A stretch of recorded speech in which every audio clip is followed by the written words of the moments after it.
Baseball is dead. Rest in peace. What kind of hostile looking motherfucking dungeon are you in right now, Dallas?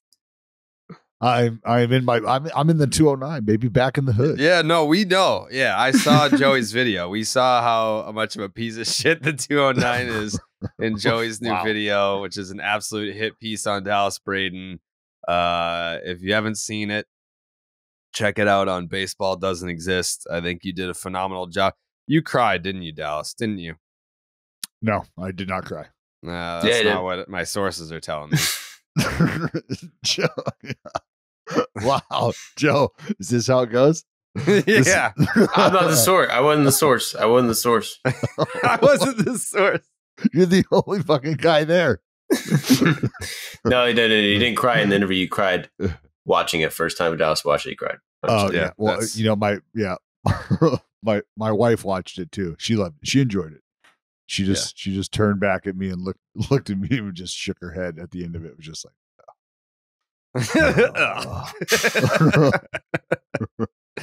yeah, I didn't need you ruining my reputation, Joe. Appreciate that though. No problem. No problem. We were all in it. It was about all of us. It was a video about us. It was a story. Even of us. Jake. I had to go in and I forgot to put Jake and I felt bad. I put Jake in and that took a lot of fucking time. My computer was breaking, but you know I love Jake, so I had to do it. Mm-hmm. And yeah. So we're a family here. Yeah. What have the responses been like, Joseph? Very positive response. Yeah. People love the story. Did you hear from the mayor of Stockton? What do you mean? Dallas is the mayor of Stockton. What's hilarious? That's a trick question. What's hilarious? My pitching coach from junior college texts me. He just texted me the video, the link, and was like, "Yo," he was like, "One of my ex-players sent me this from this dude he watches on YouTube." He was like, "This is great. This is a good job. This dude did a good job. Do you know this guy?" And I was like, "Yeah, I do. I do a fucking podcast." Do you know this guy? You have the whole video. I'm with you in the video talking to you. Well, I mean, he's still just like, "How'd you know? Like, does this fool know you? Like, how did you know?" And I was like, "No, yeah, I know. We hang out frequently on the internet together."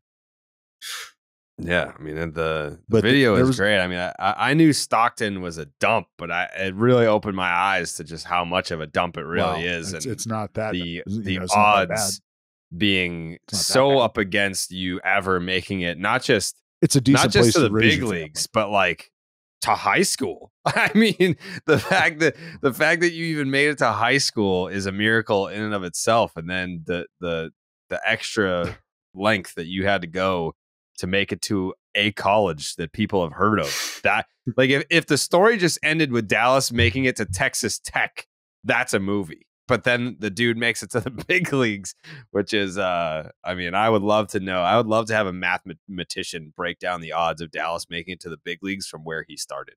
It should be a movie. It should be a movie. I don't know that now's the time to pursue the script just because of the writer's strike. There's a like strike get a really going on right now. shitty script. Yeah. We need to wait a little while so that we can do the story justice. I mean, if like Liver King being Dallas Braden in the movie is really the only option, I mean, that's a compliment. He's jacked. He's jacked. Yeah, I just don't. Liver King as Dallas I need to see Braden. his athletic prowess. I mean, can he throw a baseball? He's got to be able to represent that at least. He doesn't have to throw it hard. I'm not even asking him to throw it hard. Yeah, we need the Dallas Braden aesthetic is more the look. And then if it were up to me, I mean, I'm probably going Dwayne "The Rock" Johnson as Bob Guerin. Which I found it very curious that there's no mention of Bob Guerin in the Dallas Braden story. Like, where would you be without him? I tell you what, if we can book The Rock as in that role, that means that's essentially a box office Bob guarantee. It's a hit. That's the box office Bob guarantee that we're looking for. Yeah, that would just be great. Just the Liver King just fucking battling it out like in a comic book movie in the clubhouse with The Rock. Yeah, except for the script's going to go like this. He's going to go, all right, now hear me out. So I'm barefooted, right? And it's like, whoa, but dude, you got to, come on. No, there's a uniform. You got to put on a uniform. Yeah, man, the script writes itself. I feel like that's just something, like if you're just a young, ambitious, go-getter script writer out there and you're listening to this, boy, do we have the story for you that is a one-way ticket to rivaling James Cameron and all the money that he made at the box office. It's the Dallas Braden life story, starring Liver King and Dwayne The Rock Johnson. Yeah, just print some money. Yeah, it's gonna be like Avatar, Titanic, Dallas Braden. Yep, in that order. It's fine. Maybe not in that order. I don't know. Yeah, we could be setting bars. Before we get into the weekend headlines, baseball fans, you could be winning every inning with the hottest offers in the game. DraftKings Sportsbook has you covered from the top of the first to the bottom of the ninth. All season long right now, new customers can bet just $5 to score $150 in bonus bets instantly. Plus, all customers can take a shot at bigger payouts with DraftKings stepped-up same-game parlays. Open the DraftKings Sportsbook app, opt in, and place your parlay by combining 3 or more bets from the same game. Every additional leg that you use gets an extra boost up to 100%. Step up to the plate right now with the DraftKings Sportsbook. Download the app, sign up with the promo code Jared. New customers can bet just $5 and score $150 in bonus bets instantly only on the DraftKings Sportsbook with the promo code Jared, Jared. Gambling problem? Call 1-800-GAMBLER. In Massachusetts, call 800-327-5050 or visit gamblinghelplinema.org. In New York, call 877-8-HOPE-NY or text HOPE-NY. In Kansas, call 1-800-522-4700. On behalf of Boot Hill Casino and Resort, 21 plus in most eligible states, but age varies by jurisdiction. Eligibility restrictions apply. See DraftKings.com/sportsbook for details and state-specific responsible gambling resources. Bonus bets expire 7 days after insurance. Opt-in and 10-plus leg requirement for 100% boost. Eligibility, wagering, and deposit restrictions apply. Terms at sportsbook.draftkings.com/baseball terms. The Baseball is Dead parlay comes to you every single Monday. Each member of Baseball is Dead puts out one leg of a 4-leg parlay.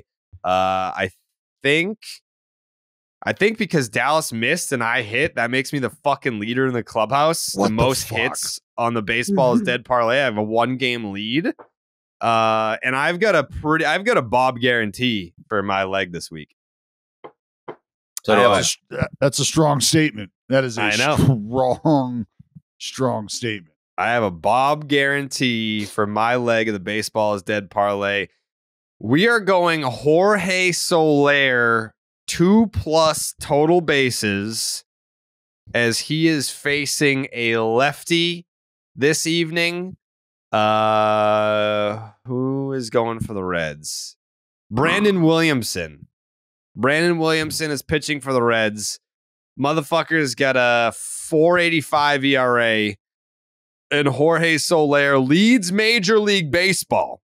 Number 1, numero uno, with a 7.29 slugging percentage against left-handed pitching. Jorge Soler. By the way, you know what's crazy is the guy who's second in slugging percentage against lefties, 703. He's slugging 703. He's got an 1115 OPS against left-handed pitching. It's fucking Freddie Freeman. yeah. That's crazy. Anyways, Joseph, your leg? I'm going to have to go with my Phils tonight. Okay. And the reason why I'm going the Phils money line is they have 1, 2, 3, 4, 5, 6 batters with a career OPS over 1,000 against Trevor Williams. Wow. Not the greatest pitch in the league. T. Willie.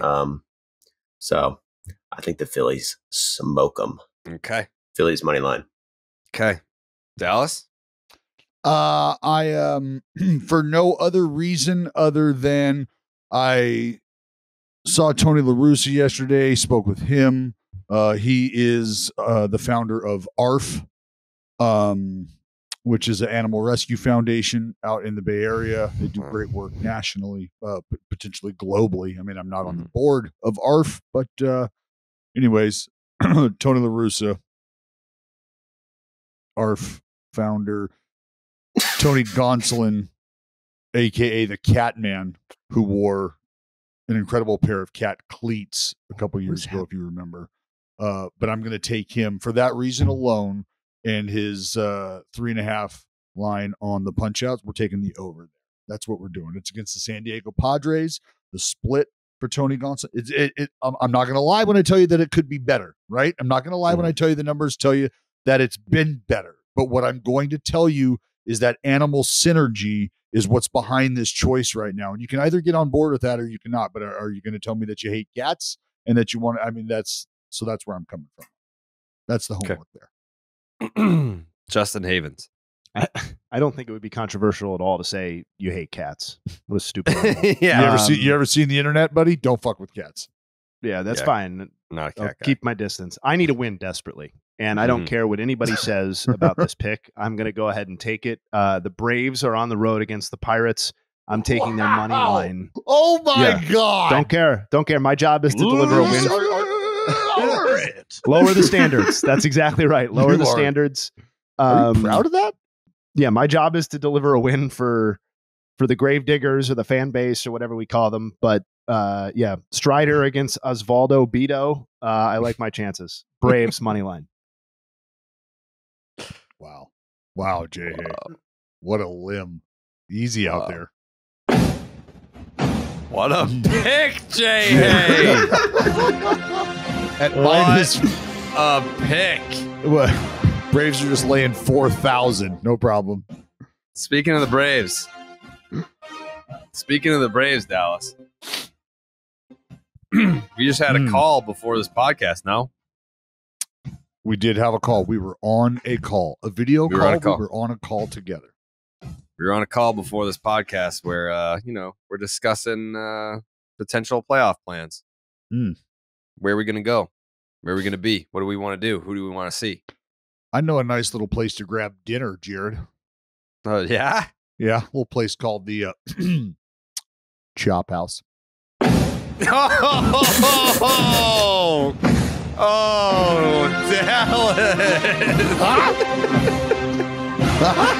Oh, man. That would be crazy. I would love that. Stop it. That would be something. How do you know they're going to make the playoffs? We don't. Okay, let's not jinx it.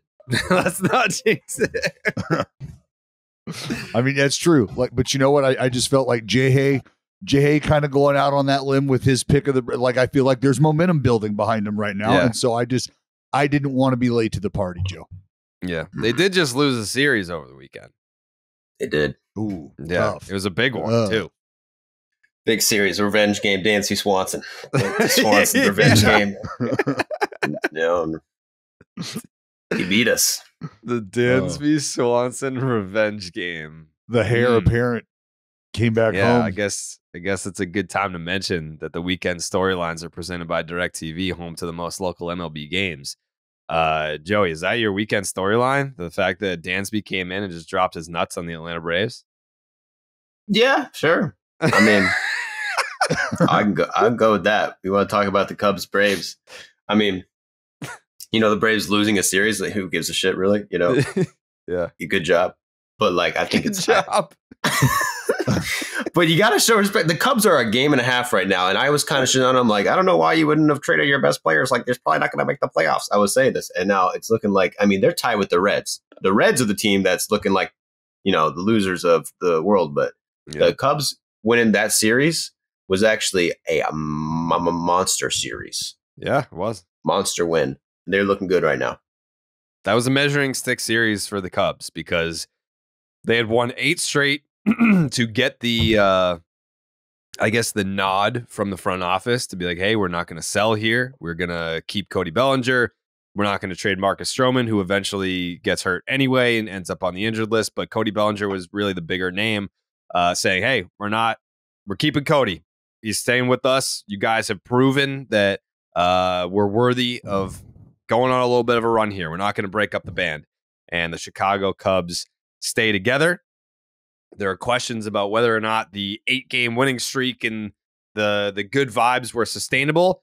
And it's a small sample to this point, but they have sustained it. They have continued to play good baseball. They go into a series against the Atlanta Braves and they take the series. That's big. That's big because there are other teams where their front office gave them a vote of confidence at the trade deadline and went out and acquired some talent, and they've since not really won any baseball games. So I think that when you look at the Chicago Cubs, they are on an island essentially by themselves in terms of teams that were like, you know what? Everyone's saying we should sell, but God damn it, we're not doing it. Every other team, I feel like, has proven why that they should have sold instead. But the Chicago Cubs, we could see them in October. That would be crazy. A nice little playoff run for a team that no one believed in coming into the season. Well, the Cubs winning like that, they continue to add to this storyline in the National League. What do you have? 7 teams or so in the National League that are separated in the wild card by like 3 games. It's crowded at the top. It's crowded at the top. I love that. I love that though. I mean that, and that was again all part of the movement. We can talk business and what that does, blah blah blah. That's a whole nother sidebar conversation to have. But these teams are all within all 3 these games. Teams. What's that? You've got the Phillies and Giants are 3 games up. They're tied at 61 and 51.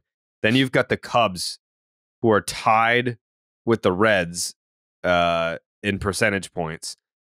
So the Cubs and the Reds are tied for that 3rd wild card spot. Then you have the Marlins, who are a half game out. Then you have the D-backs, who are a game and a half out. Then you have the Padres, who are 3 games out. Still at 2 games under 500, but the Padres are 3 games out. So that is 1, 2, 3, 4, 5, 6, 7 teams for 3 spots, all in the mix. The Cubs have doubled their playoff odds since August. They've gone from 24% to 52%. And I mean, I know we all That's remember crazy. the absolute trouncing that the Cubs were delivering when they were scoring 1,000 runs, but they're the only team in that division with a positive run differential as well. Yeah. Plus 75. They're a game and a half out of first place in the division. Yeah. Yeah. Which we're talking wild card picture here, but the Brewers are within striking distance. Which, Jared, leads me to my storyline of the weekend. There is a would-be hopeful postseason team in the Bay Area in California, and they hooked up with a team that unfortunately is not headed to the postseason, and they got in their way. The Oakland A's on Hall of Fame weekend. That's right. Legends were inducted into the Oakland A's Hall of Fame. But they also slapped the Giants, took home the Bay Bridge Series trophy en route to a shortened series sweep of the San Francisco Giants, who, coming into the series, were in a little bit better position as far as that wild card conversation was, as far as that division conversation was going. Well, not so much. I'm not saying it's out of reach by any means, just shedding light on a Hall of Fame weekend where the young players of the Oakland A's stepped up, played great baseball against a team trying to make some noise in that wild card / division conversation in the San Francisco Giants. I knew that you'd get the A's involved in this discussion somehow. I mean, it was really more about the Giants, but yeah, the A's were a part of it. You're right. They were there. Mm-hmm. Jay, hey, your story from the weekend. Can I go back to the Cubs for a second before we please. were interrupted with whatever that A's thing was? Whatever that A's thing was. Well, it was the Giants not being able to play good baseball. I don't know why you guys are so hung up on the A's. I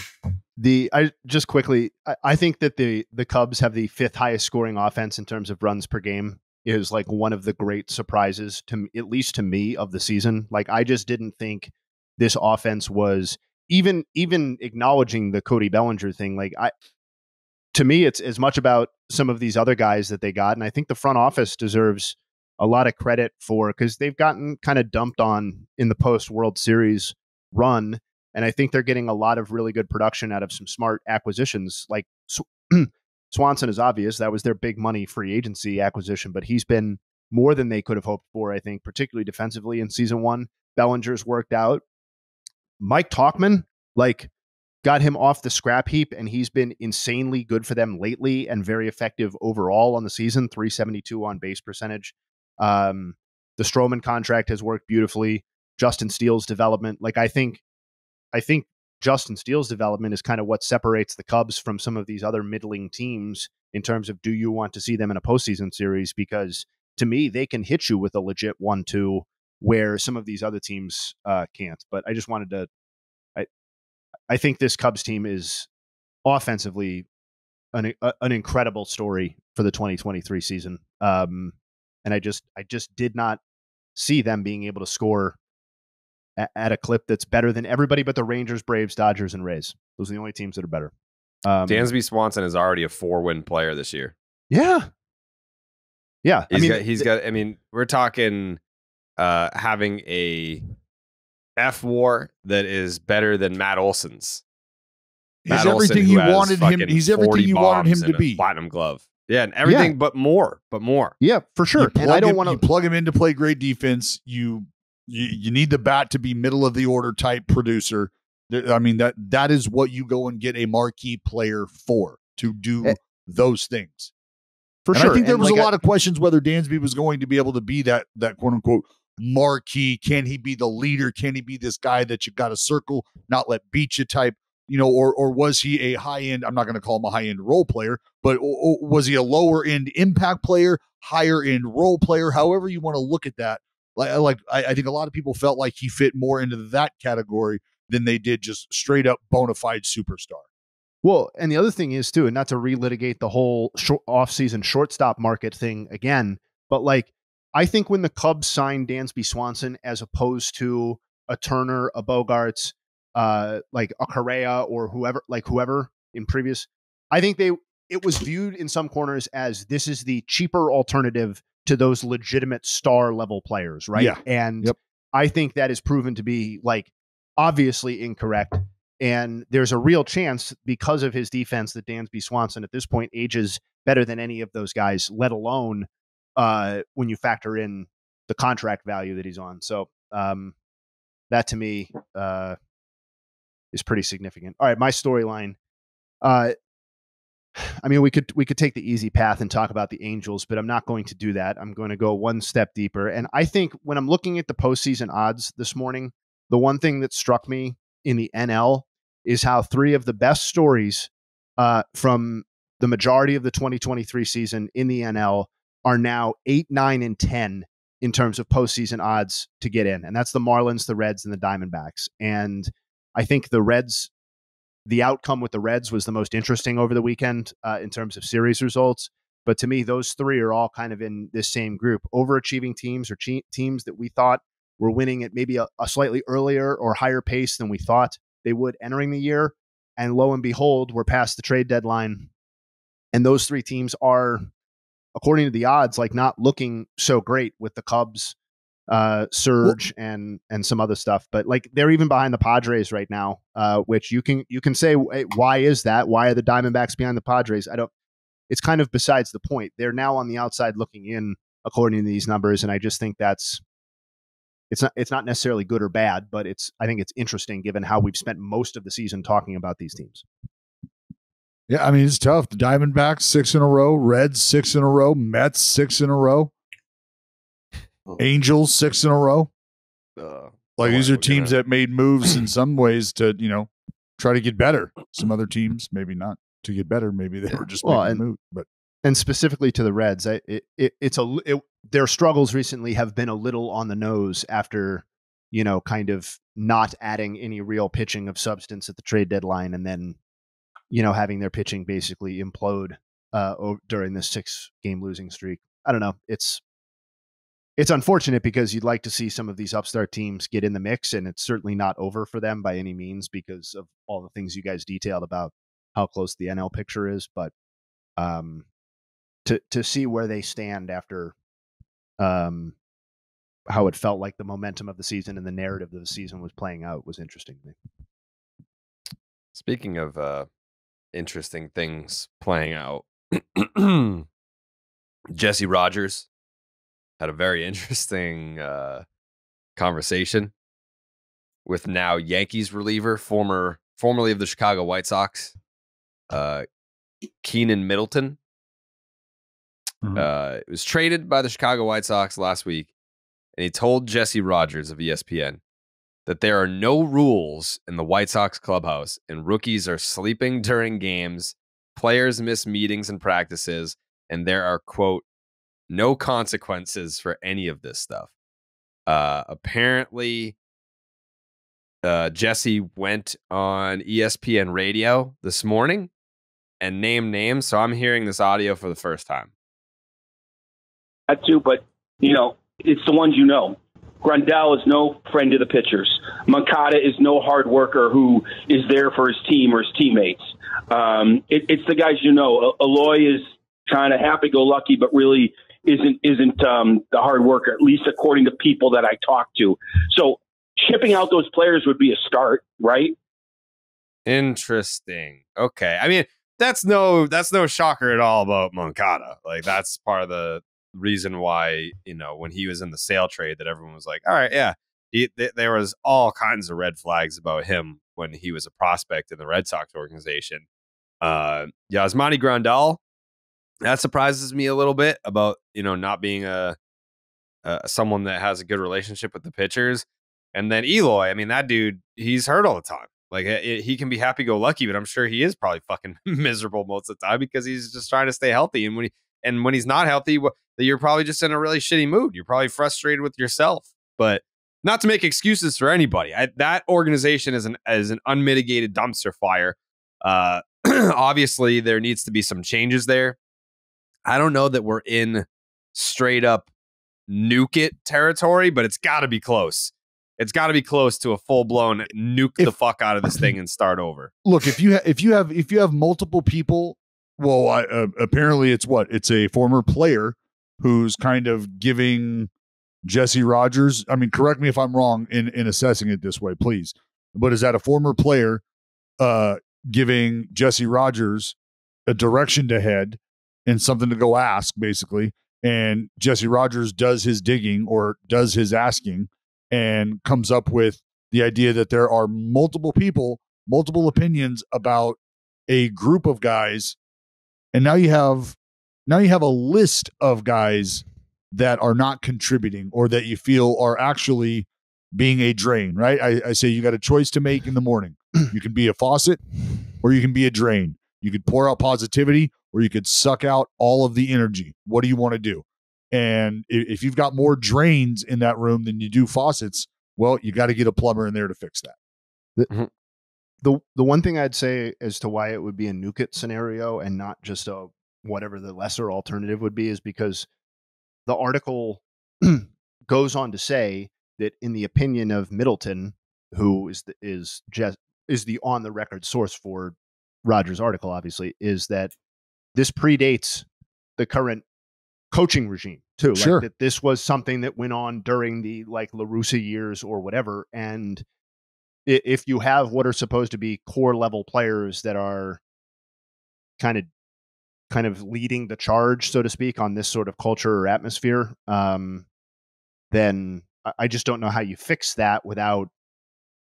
Because these are already guys in a lot of cases that we were talking about. Is it time for them to move on from these guys anyway? Like it's not like Luis Robert just got blasted right in the middle of like a down ballot MVP season. I'm gonna tell you what happened. They said left. Dylan. This was going on while he was here, though. I understand that, but I'm talking when there's some sort of accountability or there's some sort of leadership to an extent in the room, then that lack of overall presence can be covered up or masked by some success, right? By winning a little bit. But when a guy like Abreu ends up leaving town and there's nobody there, there's nobody else there to step up and be a leader or hold that position, then that's when you see a house of cards start to crumble. And now the people that you would be looking to hold the rope and to be a part of that foundation, they're just not. They just can't. For whatever reason, whether it's lack of productivity, lack of health, which doesn't give them a voice in the clubhouse because they don't have a voice on the field, wherever you want to start with it. But if you just don't have a dude like Abreu who's man in the post, where, I mean, like, you would quite literally have to run that dude over multiple times with a heavy vehicle before he's coming out of the lineup. And everybody else just kind of falls in line to an extent. Now you don't have that. I mean, you're watching one of the guys who's supposed to, be a leader on this team, who's having a quite literally one of the worst years you could have as a baseball player, and probably life-wise as well. Things are not going well for a guy like Tim Anderson. And he could potentially, or should be, a leader in that room, right? Well, and from the pitching side specifically, Middleton said that in his opinion, the WBC and the people they lost to that hurt that team, because that was, I believe, Lynn and Graveman, who were supposedly the big dogs in the room, as he put it, in terms of accountability and culture setting from the pitching side, at least. So I mean, I don't know. To me, we were already talking Lynn about gone, Graveman gone, Kelly gone. Yeah, but we were already talking about, is it time to blow this team up? And whether they have the stomach for a full rebuild is kind of its own separate question. But what they should do, to me, I don't understand what the alternative is. You've already tried the managerial change. That didn't work. So you'd be on your third manager in 3 years. Does that sound like a solution path? It doesn't to me. It just sounds like you need some of those guys in the room to step up and become a little more accountable for themselves, so they can be so they can create a culture that forces people to do the right thing. That's fine, but like, of the people that were specifically named, like, the only guy that really seems like he has a future on that team was maybe Eloy, right? Like Grandal, I believe, is a free agent at the end of the year. He's gone. Mm-hmm. Like, they didn't mention Tim Anderson, but we've already assumed Tim Anderson is gone. Yohan Moncada, I think, has just played himself out of being a core member of this team, above and beyond whatever other issues are known to exist there. Like, to me, it's just like, all of these guys are probably leaving anyway. It's like, what do you have left after that? And does it matter? I almost, like, when I was thinking about show topics for the Monday episode, I was like, well, it all stemmed off of how I felt about the Red Sox after they got swept by the Toronto Blue Jays. And there are obviously a lot of very frustrated and disgruntled Red Sox fans. But I at least had some perspective of, man, there are multiple fan bases who have it worse. And the White Sox are one of the first teams that come to mind. I'll even give the Mets a nod. The Angels, like, there are plenty of teams where it's, I mean, the Royals, who are coming to town now. How would you power rank the top three, I guess, most hopeless fan bases? Like, if you're a fan of this team, you've got no goddamn hope. I put the Guardians in there. Is that fair to put the Guardians in there, Jay Hay? I don't think you can put them top three. As much as I like to be Mr. Critical or whatever, I just top five? I think there are too many teams that are on, like, really dire straits who just don't win any baseball games either. Well, the White Sox are there. Top. Yeah. The White Sox are in there. To me, the White Sox are 4, I think. Really? Yeah, I think the top 3 for me is, like, I mean, this story right now, that if I were a White Sox fan, I'd be like, this is a fucking disaster. Like, this is a 5-alarm fire. It's a disaster. To me, the top 3 are, like, locked in. They're just locked in. And you can shuffle them in any order. But to me, it's the A's, the Rockies, and the Royals in some order. I mean, the Rockies have never won anything and have shown no sign of ever winning anything or sustaining any sort of winning tradition for that team. Like, it's not an expansion team anymore. They've been in the league for like 30 years. They don't know how to build a winner. They just don't. I legitimately think they just have to quit playing baseball in Colorado. Okay, so how is that not hopeless? If we're talking about, you have to stop playing baseball where you play baseball, that's like a huge problem. And then you have the A's, which I don't think we need to do again. You want to talk about the A's? I got some stuff. And the Royals, who, like, in terms of, like, actual talent on the field and, like, what is your trajectory as a team, and, like, is there any hope? And, like, the only thing that they can hang their hat on that some of these other teams can't is a reasonably recent World Series victory. But, like, we're very close to that being 10 years in the rearview mirror. And, like, at that point, does a World Series 10 years ago really mean anything different than a World Series 20 years ago, like the White Sox? No, like, I just don't. Because you're supposed to have a class that you're issuing in that is supposed to be able to sort of replenish those vibes. And The White that Sox hasn't- play in Chicago and have Luis Robert, and the Kansas City Royals don't and don't. Well, they have Bobby Witt Jr. Mm. Mhm. Pretty good player. Pretty He's- good player. He's all right. Let's he's not all right. forget about Bobby Witt Jr., Jay Hay. So Let's they've just got get that on base pieces. percentage or above 300 one piece. time. He's doing other things. He's hitting homers. He is, no doubt. playing He's sick about as good as defense. you can be with a sub 300 on base percentage. So appreciate that. I mean, so going back to the question though, like, is anybody knocking any one of those three teams off in favor of White Sox or Tigers or No. whoever? Uh, I don't think you can. That's undisputed in my eyes.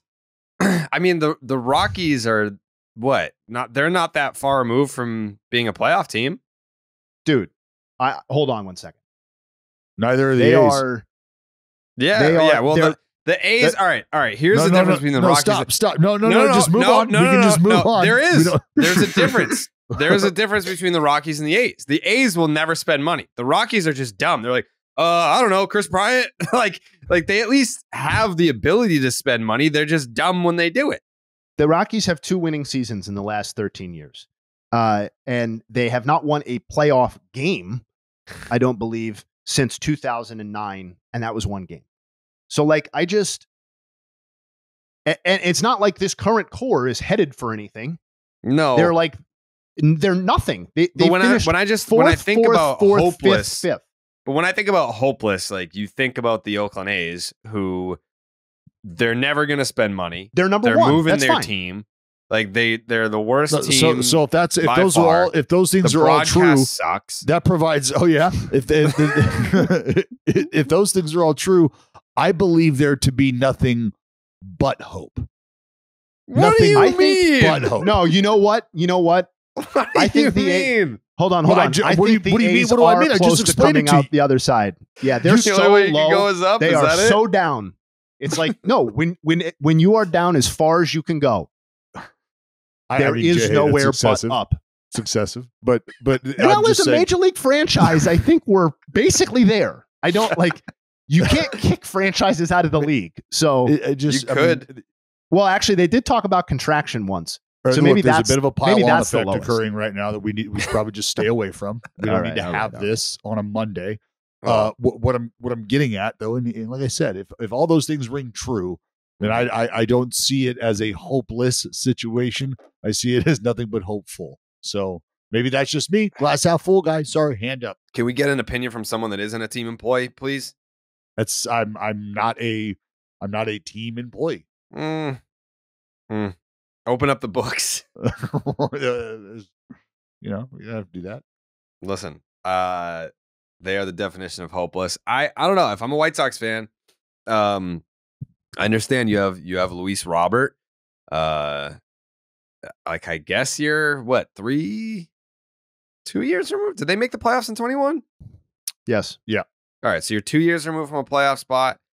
But I just think that looking forward, where you're going, where you're headed, it's not pretty, and you are also an organization, unlike the Rockies, who do not spend money. Like your most lucrative contract ever handed out was to fucking Andrew Benintendi, and then before that was Yasmani Grandal. Like at least the Rockies are like, hey, we'll give whatever $300 million to Nolan Arenado. I know it didn't work out. They'll give the Cardinals $50 million to take a player. Yeah, they gave him $50 million to play for the Cardinals. Like they're dumb. There's no doubt that they're dumb. They're not broke. And the White Sox broke. The A's broke. I think the year-to-year payroll comparisons for the Rockies and White Sox would be more similar than you think. I don't know it off the top of my head. Maybe I'll look and circle back by the end of the podcast, but I think they're in the same tier of spending. The Rockies are the Major League Baseball version of that $40 a gram, bro. I got it. And it's the fucking preppy kid wearing 3 different colored Lacoste polos with the collar popped who's like, yeah, dog, I got it for sure. Like, no, we're doing this wrong. All right. Yeah. Well, that's too bad. That's too bad. I tried to enjoy that White Sox run. Unfortunately, we got the rug pulled out from underneath us. And Tim Anderson, Jesus Christ, my dude. That was. I even tried like because when I first saw the video, it wasn't the slow-mo side angle. It was kind of like the angle like in front of TA but behind José Ramírez, and I was like, like I didn't want to. I tried to give him the out that he tripped. And then when you see the side slow-mo angle, it's like, oh no, he got knocked the fuck out. Like he didn't trip on anything. That was not a situation where he knew where he was at the time of contact. No, that's the definition of getting melted. You got melted. Yeah. Like, and people want to talk like, oh, José Ramírez was just throwing punches, what did you want him to do? He's got a fucking guy hanging on him. Like, you know what I mean? It's a fracas. And he let it fly and one absolutely connected sweet spot. Like I said, there's no way José Ramírez should have been punished. When you increase your hard hit rate while on defense, you should be rewarded for that. There should be rewards coming your way. Like you should be celebrated for that. And I know a lot of people are like, bro, we don't need this in the game. Stop it. Stop. Like there's another sport being played to this day that they do this. That night, the Jake Paul fight was that night. Well, I'm not talking about the Jake Paul fight. I'm talking about hockey, where they'll just walk away. This is like just like the umpire. Who was it? Malachi. The umpire was like, oh. Yeah, Malachi was like, yeah, no, okay, because Tim Anderson, you could see Tim Anderson kind of like push him off, drop the glove, like, and then square up, like, no, we're doing this. And umpire was like, you're right, you are, and I'm gonna be over here for it. So have at that. You do that, and they did. And they absolutely did that. But I mean, I'm serious. Like Tim Anderson, needs to be more of it. Yeah, he's gonna have to, maybe an ice pack. He's gonna have to sit the rest of that one out for obvious reasons. But then José Ramírez, why can't he finish the ball game? I think where we run into the problems is that in hockey they're doing it on skates, so you really can't get too much lower half into it. Like when you start getting dudes digging in with spikes and you're fighting each other and you can make the decision. If you're hot enough, I'll be like, I can step on your fucking throat with spikes on. Like that's an option. You could do that with skates too. Yeah, Jared, those are blades on the feet. Like, I mean, there's been rare instances where dudes have been like, you can get more behind. You can get more behind a punch with spikes on than you can with skates on. Jared, have you ever seen you know what a slap shot is? I mean, these guys are using their lower half. You see the fucking lower half on some of those hockey players? They look like centaurs. Like they're like turning their bodies to then use their like push off foot, like with the blade. It's like sticking into the ground. Like if you're like, I mean, one could argue there's a larger point of contact on the ground than baseball if we're coming up out of our back heel and we're rotating on our toe. Where as opposed to a hockey player who's digging in an entire blade length into the ice, I don't know. Yeah. I'm not saying that it's not true. I'm not saying that it is true. I'm just saying there's leverage. But in hockey fights, they square up. Like they're not using. But that's what happened with Tim Anderson and José Ramírez. Tim Anderson and Joe Ram were fucking dancing, bud. Yeah, I would love to see more of it. But I also like baseball players. They just don't get that mad. Like that's just not like a part of the game. Like you that's like José Ramírez, and just for context on everything that happened, there was a slide from their the second baseman, the rookie for Cleveland, and Tim Anderson, he hit a double, and Tim Anderson caught the ball, and after what's his name, Ricochet, slid into second base. Tim Anderson like knocked his hand off the bag.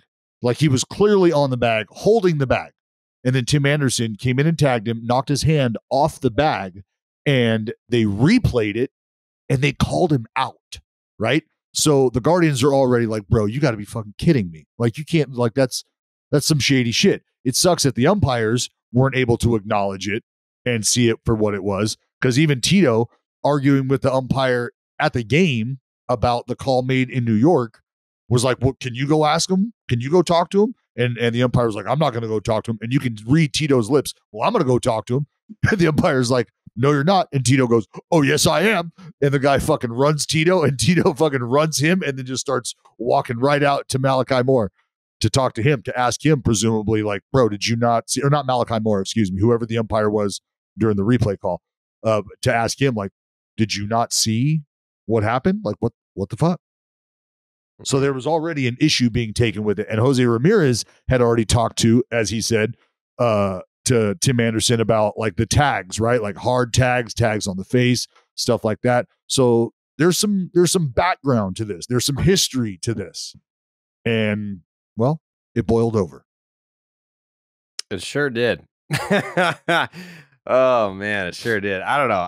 I feel bad for Tim Anderson because this man had a full-blown breakdown on Twitter last night. Did you see this? No, I so don't know if it was a breakdown. Like, dude, It was just just a motherfucker tweeted like 13 times in 40 minutes. You know what? And you know what happened? And I know why it makes it look like a background because that was one tweet. He just sent them in smaller tweets. I saw someone put it together. If you put them together, it's like a long tweet. That is literally a breakdown. Yeah. No, it's aesthetics. It's like, this is what I'm, If you can't compose your thoughts into one tweet and they need to be sent in 13 tweets, then that's like, it's kind of like when you get into a fight and then you think about the fight afterwards in the shower. You're like, well, I should have said this. And I also should have said that. And if she came back at me with this, and I was going to say that, like, that's what basically he was doing. Like he sent out one tweet and then he was like, you know what? I got to say this too. And then he sees the replies and he's like, well, now I got to say this. Like, that's basically how he went about it. It's like someone's ordering your food for you and you're trying to remind them, like, no lettuce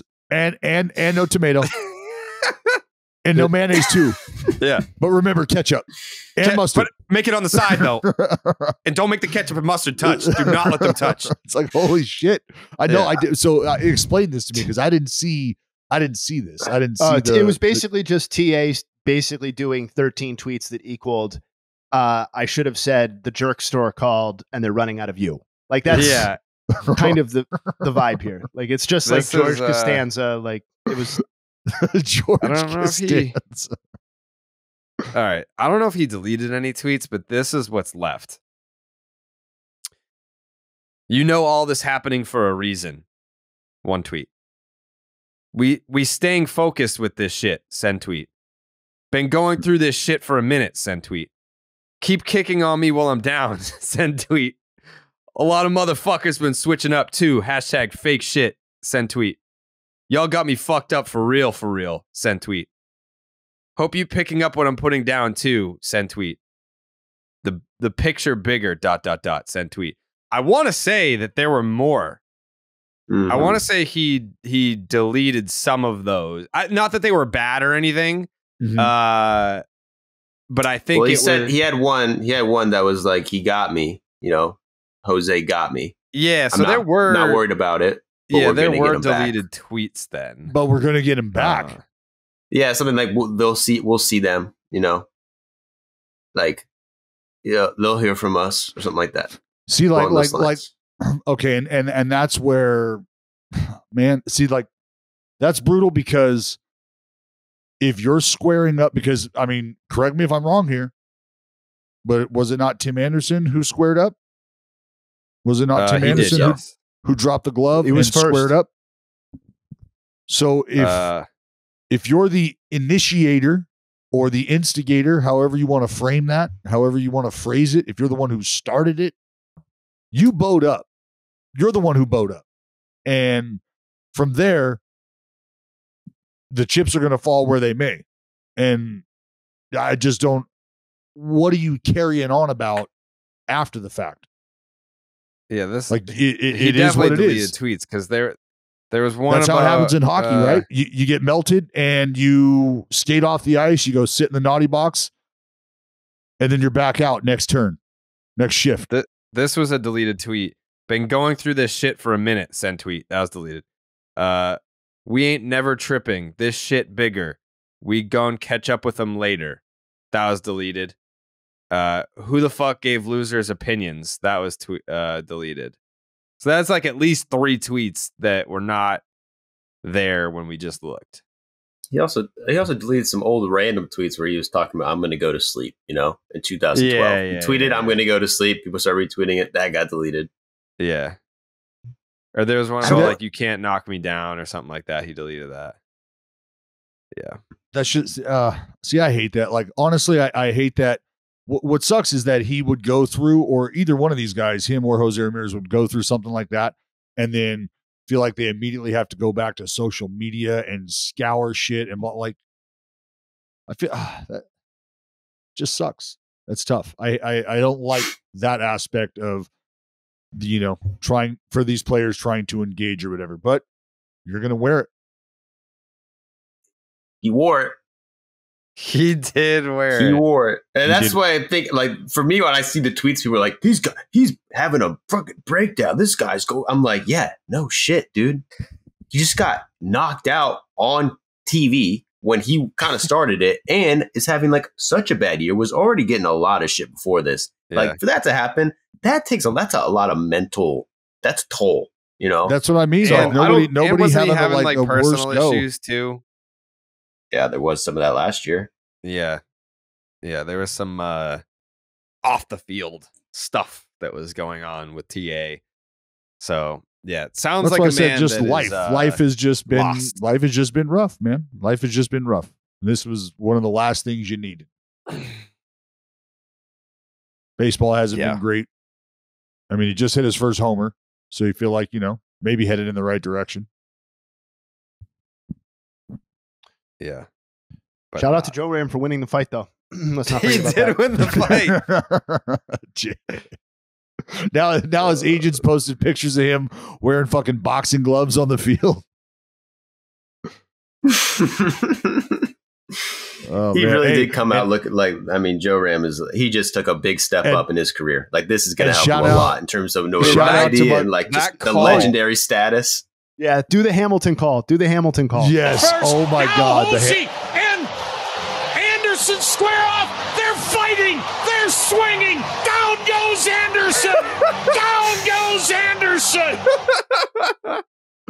Just an Yo, that's like top all-time 5 call moment of the by season. Hambo. All-time call. He was ready for that moment, dude. He was. Oh He my was. God. Yeah, he he was. was. Wait, it was like he knew it was Yeah. coming.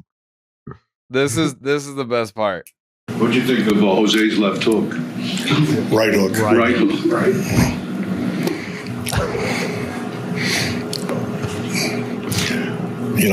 It's not funny, but when I came in, I'm listening to Hammy. It's hard not to chuckle. I mean, again, it's not funny, but Hey, But it is. you have to see this interview. boys will You be have to boys.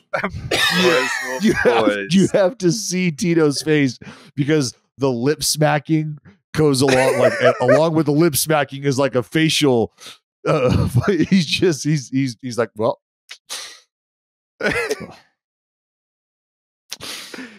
First, now Hosey and Anderson square off. They're fighting. They're swinging. Down goes Anderson. Down goes Anderson. Oh my God, that is. Oh, that's going to the hall. That's going to the hall with Hammy. Absolutely, absolutely. Yo, that is absolutely brutal. That I went back and looked, and I don't think MLB put it out on social media, which has been, fights has been that's been the policy for a long time. But that's like the first fight that I can recall where it's like, yo, you put that out with the audio call. That's like going, that's going big. Oh, Yeah. yeah. That's the definition of viral. Yeah. That's incredible. I mean, that's so stupid that the league won't put out fights, but you'll have regional broadcasts that can put them out. Who cares? The short It's pitting answer, two union members against each other. yeah, the short answer is that it's undoubtedly going to ruffle someone's feathers in some corner of baseball, and so it's just easier not to put them out and look like you're endorsing fighting or somebody getting their ass kicked or whatever. I mean, you could understand how Tim Anderson would feel like MLB's taking the side of Jose Ramirez if Right. they posted that, right? Like, I mean, I feel like that's and pretty specific obvious. to that example, yeah. And Tim Anderson is a person that has been identified, at least prior to this year, as somebody that the league was like focused on promoting too. So you come to Tim Anderson the next time you want to do some promotional thing, and he's like, "Yo, fuck you! Basically, you made me look like an asshole putting that clip out on, for everybody to see from the official league account. I'm not doing anything anymore." I guess, Yeah. but you got to just look at yourself and be like, yeah, I started that fight. Like that's kind of on me. That's fine. Like, That's I the sort of shouldn't have done humility that. you'd love to see from everybody, but rarely do you get it. Yeah. Yeah, and it doesn't sound like Tim Anderson is in a mental space where he would be like thinking rationally like that at all. No. No, I mean, he's got a concussion. Do you see him walk off the field? Like, Yeah, he was wobbling coming off. Stunned. Oh, so I had a question about that. What do you guys think? Is that him? Is that him like trying to gather himself? Is that him trying to get his footing, or is that him trying to like get back in the mix and he's being held back? No. What is that? No, that's him trying to figure out how to make his legs work again. Yeah. Well, I don't know if you saw, but if you watch the whole clip live and like the game footage, they carry him into the dugout, but then they start squabbling again, the managers, and he came running back out, going for round 2, and they had to get him back in there again. I got a question. Who here's been punched in the face like that? Dallas probably. I have. I never have. Probably Not deserve me. it. Yeah, been Never hit. have. You never been hit in the face like that? I have never been. Nobody has ever landed a clean punch on me, and I have never landed a clean punch on somebody else. Oh, Mr. fucking elusive over here. Well, elusive is one way. Elusive from the beginning, not necessarily during the fight. Yeah. I've definitely been hit in the face, but not in the jaw. Yeah, I've been hit in the face. I've never been. I've never been. No, I'm saying like knocked out I'm like saying that. like No, like that's what I'm talking about. I've I'm not never, saying you've gotten. Like, I've never been everybody's gotten- punched and then like woke up on the ground. Yeah, interesting. Yeah. Jake? Jake? I got smoked one time. You got smoked? Got punched right in the face at a bar in Boston. What? Yeah. For what? I don't remember. Where's this It was a fucker long live, Jake? night. It was a Some long kid night. just- It's a long night. Some kid sucker punched me and ran out of the bar. What? Yeah. When was this? I was a sophomore in college. So I didn't know you then? Didn't know me. Oh, man. I had a big black eye for like 2 weeks. What Sweet. the hell? What'd you say? What was the beef? What'd you do? Yeah. I don't know. My friends Yeah. would be able to tell the story better. I was not in a capacity to say what happened at that point, but yeah, Did your it was friends tough. did your friends say that you deserved it? No, they said the kid was being a dick, and then just I was saying some stupid shit, and he just absolutely smoked me without me even looking. He's like, you know what? You're the guy. Yeah. Yeah, he went out that night looking to punch somebody, and you just You were there. Exactly. that sucks. Yeah. That's brutal. Sometimes you just get your number called, Jake.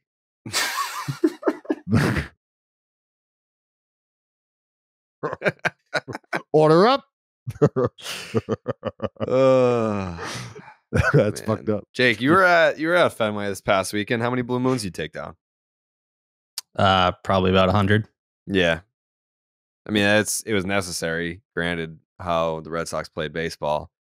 It really sucks about the Red Sox and Blue Moon kind of being like, hey, let's talk about the playoffs, because I don't think that's going to happen. But we will be a part of baseball is dead brand will be a part of the playoffs, but name redacted, not so much. That'll be nice to have the month off, though. I'm sick and tired of talking about the fucking Red Sox, if we're being honest. I think the plan is like when the Red Sox season ends, that name redacted will just go on hiatus until the offseason starts. And I am just so burnt out talking about that franchise. It's just there's nothing good, but Blue Moon's good. And that's why the playoffs are just around the corner. We love those playoff rituals. So it's time to help your team out by sticking to your lucky rituals, like the ritual of enjoying an ice cold Blue Moon while the game is on. Blue Moon was born in a ballpark. First brewed at Coors Field in Denver, Colorado, another place where there'll be no playoffs. Make it your one-of-a-kind baseball Or any tradition, hope. whether you're at the park or watching from home. Dallas here. Dallas, where do you think Blue Moon probably tastes the best? in a ballpark, or I would say like a Blue Moon beer garden. Mm-hmm. Yeah, I think so too. Yeah, I think if there were some way that we could get to like a Blue Moon beer garden during Dope. the playoffs and just kind of combine Dope. the whole thing, I can't imagine a Blue Moon tasting better than in a ballpark during the playoffs. Yeah, I did it. I had one in the garden. The open You talking about the treehouse, or you talking about Stomper's playground? You know what I'm talking about, Dallas? The treehouse? Not a treehouse. Yeah, they have a community garden, for sure. A community garden in like center field, and it was a dry season, so everything's so, dead. You know, every plant's dead. You're just you might have been in the hanging garden area where they're drying herbs. Green plant there. That's probably what it was. You just got lost, Joe. You went to secret door. Secret door. Nope. Nope. Pretty sure it was the beer garden. Blue Moon was great either way. The Blue Moon was great either way. I'm glad you enjoyed it, Joe. Because Blue Moon is made to be enjoyed, not just at a ballpark, but really anywhere. Especially if you're home for the playoffs, you can't make it out. With its refreshing flavor with Valencia orange peel for a subtle sweetness and hints of coriander. Blue Moon Belgian-style wheat ale is a one-of-a-kind beer that's made brighter. It's carefully crafted and full-flavored with refreshing notes and a smooth, creamy finish.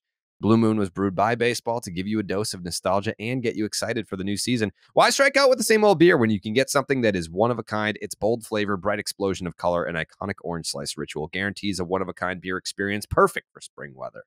Best served with its signature orange garnish to showcase its beautiful bright color. A beer this good only comes around once in a blue moon, but you can enjoy it all season long. Brighten up your baseball traditions with Blue Moon Belgian-style wheat ale. It's a one-of-a-kind every time. Check out shop.bluemoonbrewingcompany.com for baseball merch and visit get.bluemoonbeer.com/rocket to find Blue Moon delivery options. That is get.bluemoonbeer.com/rocket. Blue Moon, made brighter, celebrate responsibly. Blue Moon Brewing Company, Golden, Colorado Ale. I basically had like a Blue Moon sponsored party at my house on Saturday. Had a bunch of people over to watch SummerSlam, and I had 3 fridges full of Blue Moons that are now empty. Good for them. Everyone was just going for the Blue Moon. Everyone's texting me before, hey, should I bring anything? Hey, you need anything? And I was like, no, dude. We got Blue Moon for days. We got Blue Moon for days. Don't worry about it. And they showed up, and we don't have Blue Moon for days anymore. It is gone. It is gone. But I did have a Roman Reigns cake. I don't know if you saw that on Twitter. I did see that. I mean, I didn't know. Is that his logo, I assume? Yeah. Okay. That's his logo. Yeah. It was an attempt at his logo. Who did that? You got a 5-year-old do that? There was a friend of mine that went. Oh. It was an old Italian woman who did not speak any English, just only spoke Italian, and trying to tell her like, hey, we need this logo on this cake. She didn't know Roman Reigns. Obviously wasn't very familiar with it at all. But she did her best. I saw one of the replies on the tweet was whoever made that cake needs a breathalyzer. Which is just this is not fair. I mean, it's not a common logo that you come across. It's not like asking for the Red Sox logo. And I mean, I feel like there's not much of a language barrier when it comes to draw this picture. Like here, this. Just, I think. Well, this is going to be so awkward when she listens to this episode. Yeah, she'll be like, "God damn it! I really thought I crushed that." No, it's good. I liked it. I liked it a lot. When I saw the cake, I knew as a diehard Roman Reigns fan and the guy who ordered the cake. That's because you ordered it. I didn't order it. Oh. It was a surprise. I didn't order it. Oh, okay. I'm sorry. Yeah, one of my friends got it for me as a surprise. Yeah, but I don't like that part. I stand corrected. Mm-hmm. I fucking did. You just weren't listening. It was a surprise. I was listening, and I would. It doesn't matter. It doesn't matter. It doesn't. Yeah. No.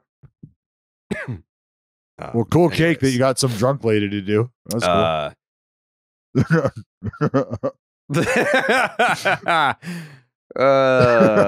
Some old street wino up in some street up in wino. Saugus.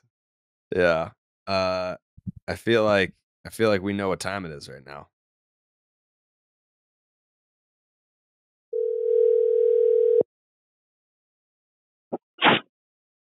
Dude. Hey. Dude. Dude, come on, dude. What's up, dude? You know what? I want to start this off. I'm going to start it off. I want to say. Yeah, you start it.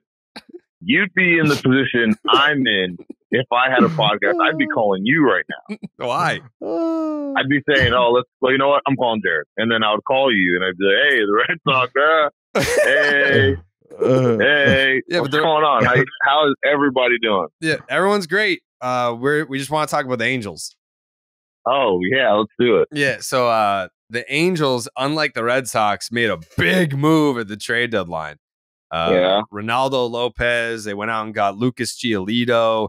They just loaded the fuck up, and they were like, now we go. What do you think's going on? They're not going. What's up? Hey, that's baseball, brother.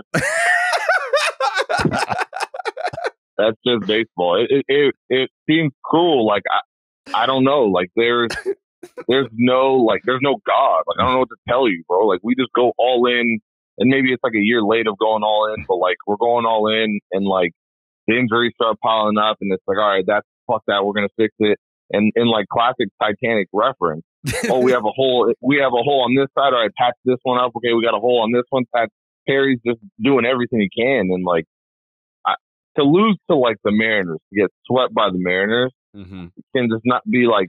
There's no bigger kick in the dick in the world. Yeah, trust me. Well, to give up a game-losing home run to a Savannah banana, you forgot about that part, dude. Oh yeah, and here.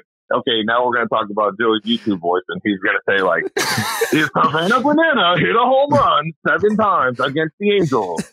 Like, no, I will. You're right. I'm gonna have to make a video about the Angels and talk like that, and just because it's very embarrassing. So. That's a good point. I love your YouTube voice. But yeah, no, that was everything I hate about baseball in one like 10-second segment. It was like the Mariners, go ahead grand slam, Mariners rookie, Savannah banana, like everything I hated all in one. And you know what the dumbest part is? Like the last week, Jared Kelnick, like a Mariner, I just don't really care. Like, I don't like him, whatever. Kicked the fucking Gatorade cooler and like broke his foot, right? I don't know if you guys saw that. Yeah, whatever. He kicked the cooler. Dude, the guy who hit a grand slam was the guy they called up when they sent him to the IL. Yeah. Hey, does it feel like the baseball gods are and then like a week later against you? Fucking Cade Marlowe grand slam. Like the injustices to be an Angels fan is not top of what? It's not it. It's not happening. The vibes are low.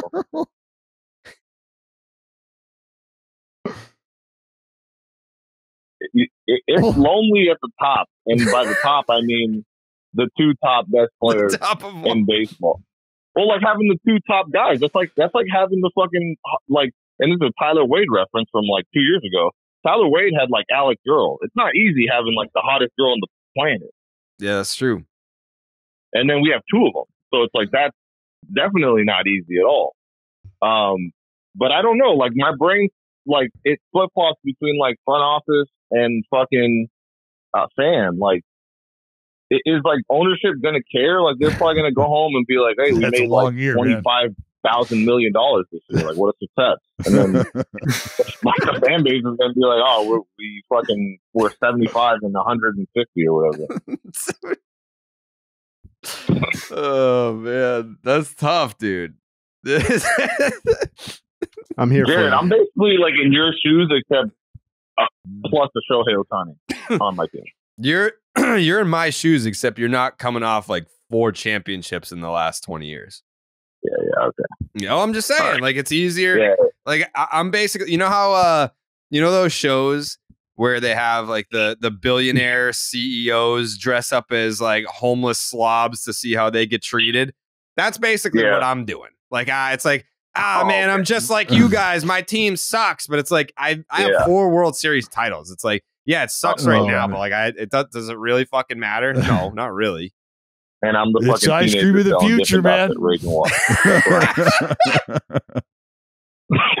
That sucks. It's great. You get it. They stay like colder because they're smaller. And you're like, yeah, this is cool. Sick, dude. This is awesome.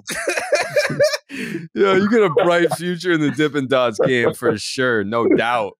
Dude, fuck, man. Hey, man, life is rough. as an Angels fan in the B, bro. It's hard out here. Yeah, I mean, it can't be easy. Yeah, I mean, like if you guys, I know you guys all know Angels fans, like, and like I see you guys being mean to them on Twitter. Me? You're the only one I know. Well, yeah, they get a little sassy though, but then you just fire back like 20 times. What did I say? I didn't say anything about the Angels. Yeah, so you hesitated because you're thinking about it. Well, because I think I said something like, what did I say? I said I'm starting to think that maybe it was a mistake to buy. Oh. Yeah, there you go. I mean, do you not agree with that? Hey, good call, Billy Dean. Do you don't agree with that sentiment? I'm not gonna like confirm or deny that. Like I don't know. Okay. All right. So I don't know. You don't even know. We can all agree. Look, I mean, look, when you sell like the worst farm in baseball, we went from like 28th to 30th. Like, did we really lose anything? Like, we sold off guys who like we're probably going to be selling Dippin' Dots in like 3 years. But also, like, to go from 28th to 30th, like, yeah, like you can, because like the gap between 30th and 29th may be like a canyon now. Also, it isn't whether you went from 28th to 30th. It's whether you're 30th or like 20th because of what you would have gotten in the trades for the players that you would have sent away in a sell. True. I think we would have went from like 28th to like 10. Yeah, 15. Okay, then isn't that a dumber decision? Yeah. Hey, Jay, that wasn't my call. I'm not at fucking Angel Stadium making calls over here. But Jared asked you whether it was a mistake or not. Just admit it was a mistake, I guess. Yeah, admit it was a mistake. Don't. I mean, what do I know about baseball? You know, it's not over yet. You guys. I trust all of you. It's not over yet. I trust all of you. I know you guys wouldn't lie to me. I know you guys wouldn't pull my chain, pull fast one on me. You know, like this is an honest question from the heart. Trust circle, Jake. If you get it, it's out fine. Are we gonna is there any chance we re-sign Shohei? Yeah, man. Is there oh, okay, there we go. So, because before, I wasn't worried about it because I was like, all right, I'm looking forward to the deadline. We're gonna buy. We're gonna make them happy. And then it's like, all right, we got to the deadline. Kind of like, all right, this kind of sucks. And then it's like, all right, well now, maybe. Why do you think maybe? Like, what happened that made you think maybe? By acquiring a rental? You can't get into a fucking you get in a relationship with someone and you're like, hey, let's buy this house, or else I'm gonna leave you if we don't get this house together. You buy the house and you're like, all right, I'm gonna leave you anyway. Like, bro, we're cooked. Yeah, I mean, I think you have misunderstood the relationship between Shohei Ohtani and Artie Moreno. Also, we've used that example before of the Angels going for it at the trade deadline was like the relationship is fractured, but you want to have a baby. It's like, oh, we'll just have a baby then. That'll fix everything. Yeah.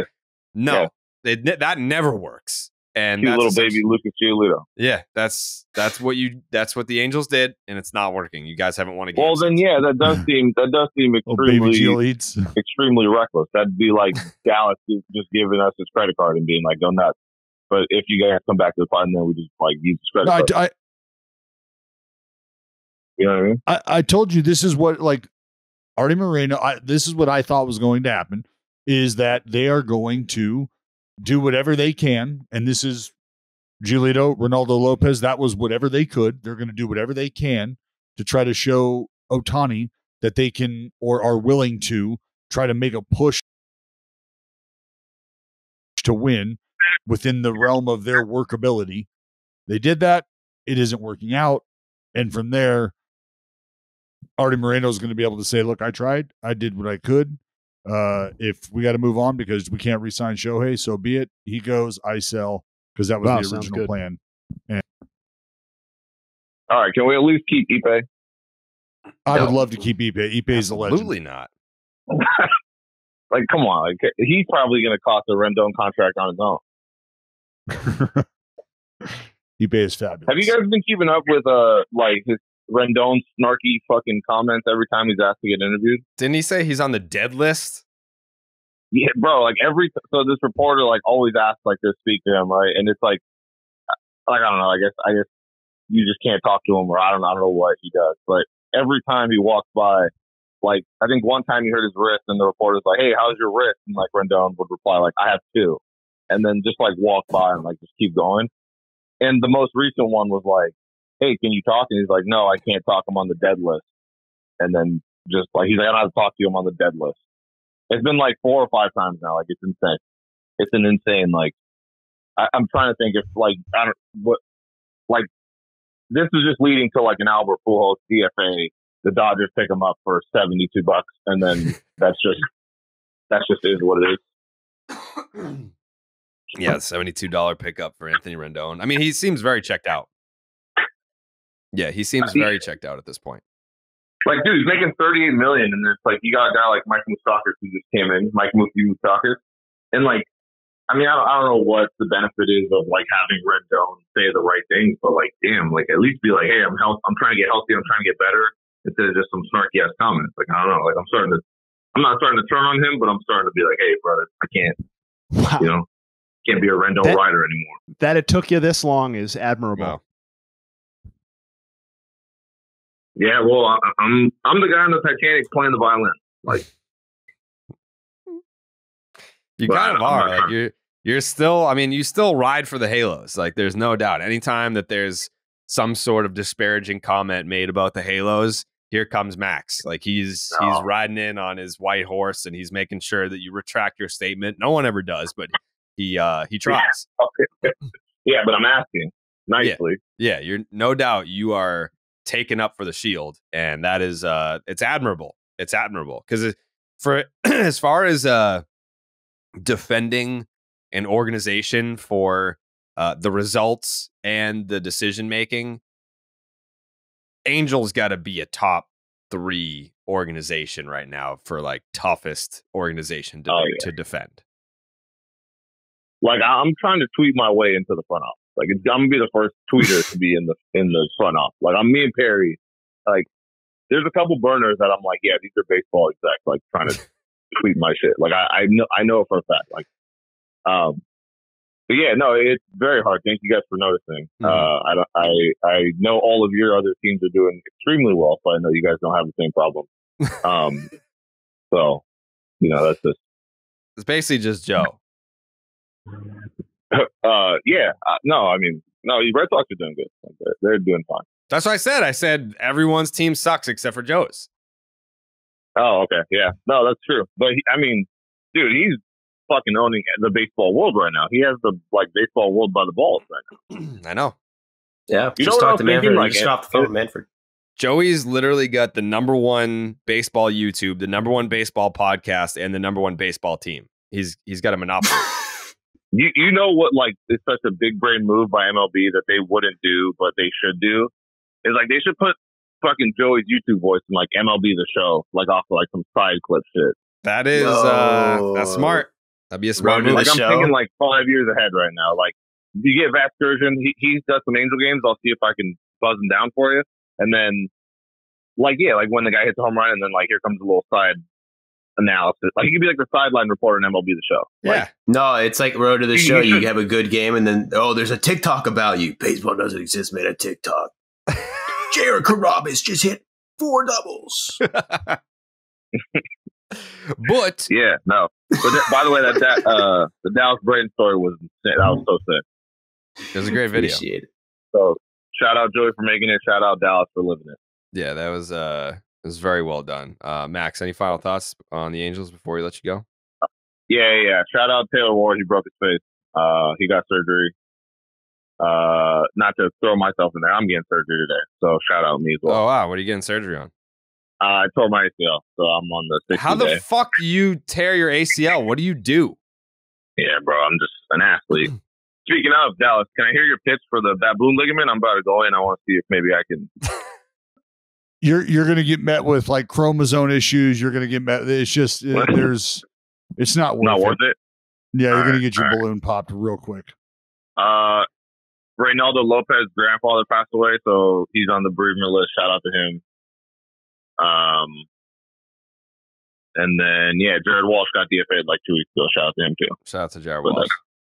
I actually wanted to ask you one more thing. Sorry. Yeah. Okay. I don't know if you guys like Tim Salmon or not. Like, he's kind of like just a baseball guy. Like in the Angels world, he's like big, but like to other people, he's like whatever. I don't know how you guys feel about Tim Salmon, but hold on. I mean, I don't know how you feel about him, bro. He's just like a guy. Like he's like a guy, right? Yeah, go ahead, Tim Salmon's a baller, dude. Come on. Yeah. I know. Okay, but like in like the Angels world, yeah. But like I don't know how you guys feel, right? So he wore number 15 with the Angels for like ever, right? Mm-hmm. Bro, they just gave it to Randall Grichuk like nothing. Randall Grichuk got drafted like, before Mike Trout, so that's kind of like he's kind of okay. But like, but the Angels have been like he's Angels royalty. They've been so bad with numbers. Like they're so bad at this like jersey number thing, right? Where like you have Vlad who wears 27, and it's like, oh, he's gone. All right, next year it's like, here, Trout 27, no big deal. Who cares? We're not going to need this later. And then I guess what I'm asking is like, do you think Salmon's number should be retired? Like, I mean, I feel like there's a good chance it could be retired. I don't know that I've dug deep on the Tim Salmon jersey. Yes, in his place in Angels lore, yes. Yeah, I think they're just really bad with that. I don't know why. Like you got to admit the Vladdy Trout wearing the same number thing is kind of weird, but I mean, it's just you guys talk about baseball in a general landscape. I'm going to get a little detailed with the Angels, so just something to chew on during the day. I don't know. Okay. All right. I'll chew on that. Hey, we'll have a Tim Salmon discussion next episode. Yeah, this was super fun for me, by the way. Thank you for. I'm glad you at least got to finish on a high note. Yeah, 6-game losing streak ended by a call. I mean, that's a win for me anyway. So yeah, I'm cool with it. All right. Follow Max on Twitter at MaxAirJordan1. And Max, there's always hope because the A's have retired 34 for Raleigh Fingers and 34 for Dave Stewart. So there could be 2 27s at the Big A. Yeah, they could do that. Damn. When the fuck are they doing 51? That's true. You might be like the Johnny Pesky of the Oakland A's, where they just like, this guy, like he was here, he was a player, but like he just never went away. Like we kind of have to like retire.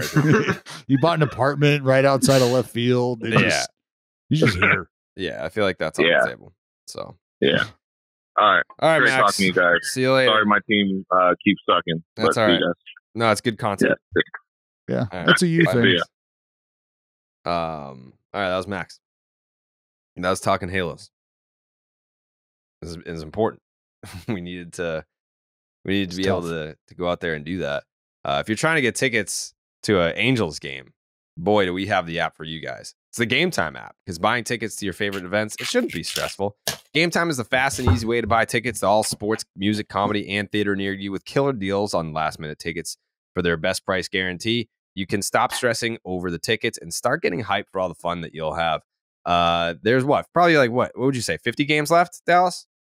I believe there are exactly 50, maybe even 49. Wow. 50 games. Let's call it 50 games left. That's 50 chances to see Shohei Ohtani with the Angels. You are running out of time. So head on over to the Game Time app. You want to get Angels tickets. You want to see Shohei with the Halos. This is it. Forget planning months in advance. Game Time has deals on tickets right up to the day of the event.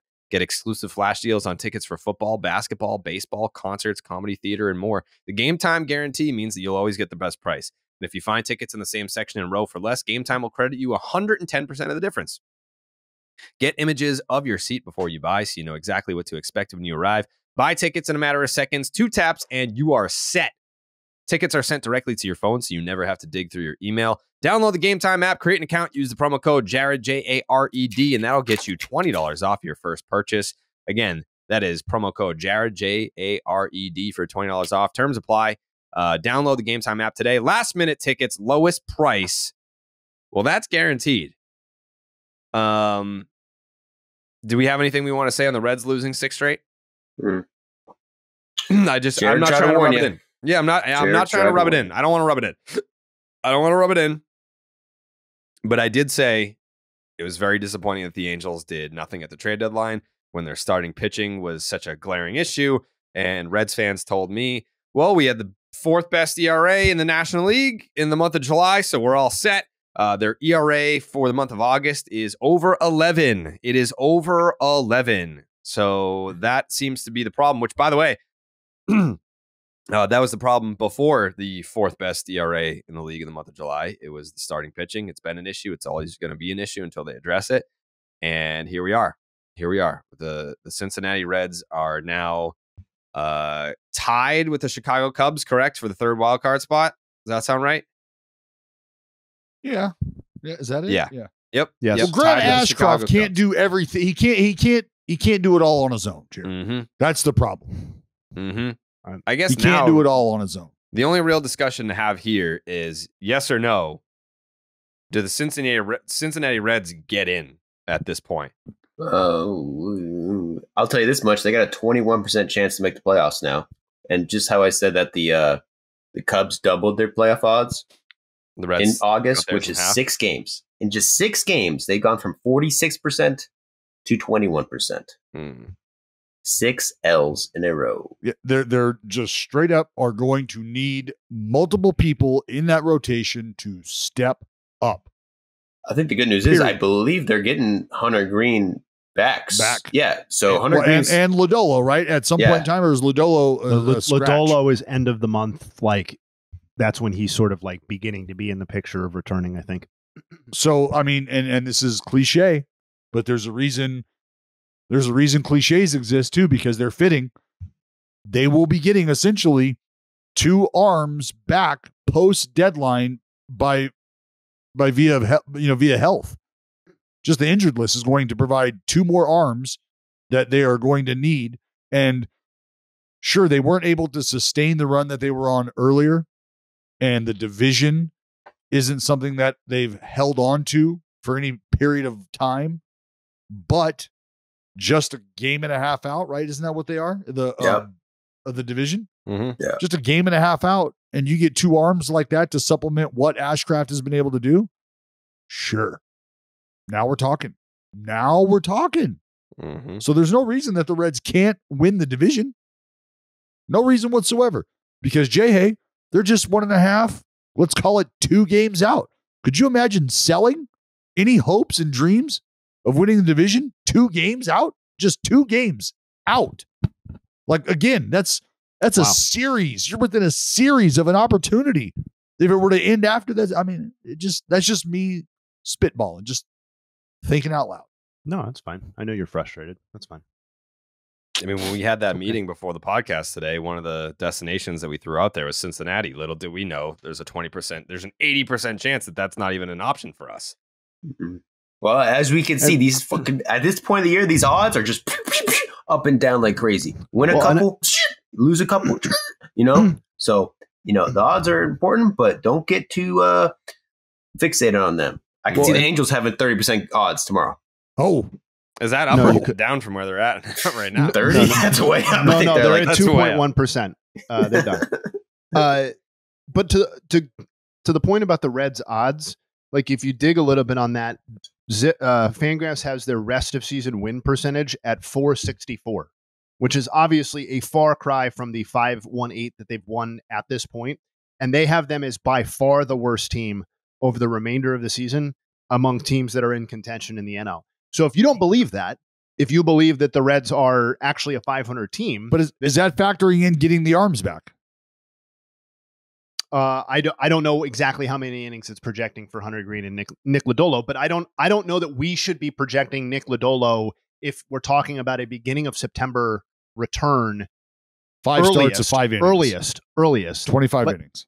Yeah, that's the max he could possibly deliver them. I think if it's more likely he's delivering like 10 to 20 innings than it is like more than 25. So I don't know. Like all I'm saying is that if you don't think the Reds are substantially worse than the Diamondbacks and the Mets and the Marlins, which these numbers do think, then I think there's more optimism to be had about their chances in the Central and the wild card. I think we could say this, and I know, Jared, you're a big Brewers guy. I think we can all admit, wouldn't you guys be a little disappointed? Wouldn't it be a little boring if the Brewers won this division? Yes.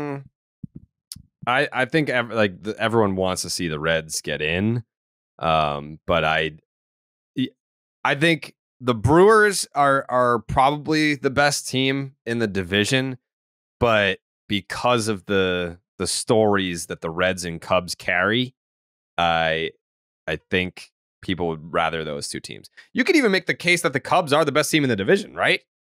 Yeah. Could you make that case right now? Arguable. Yeah.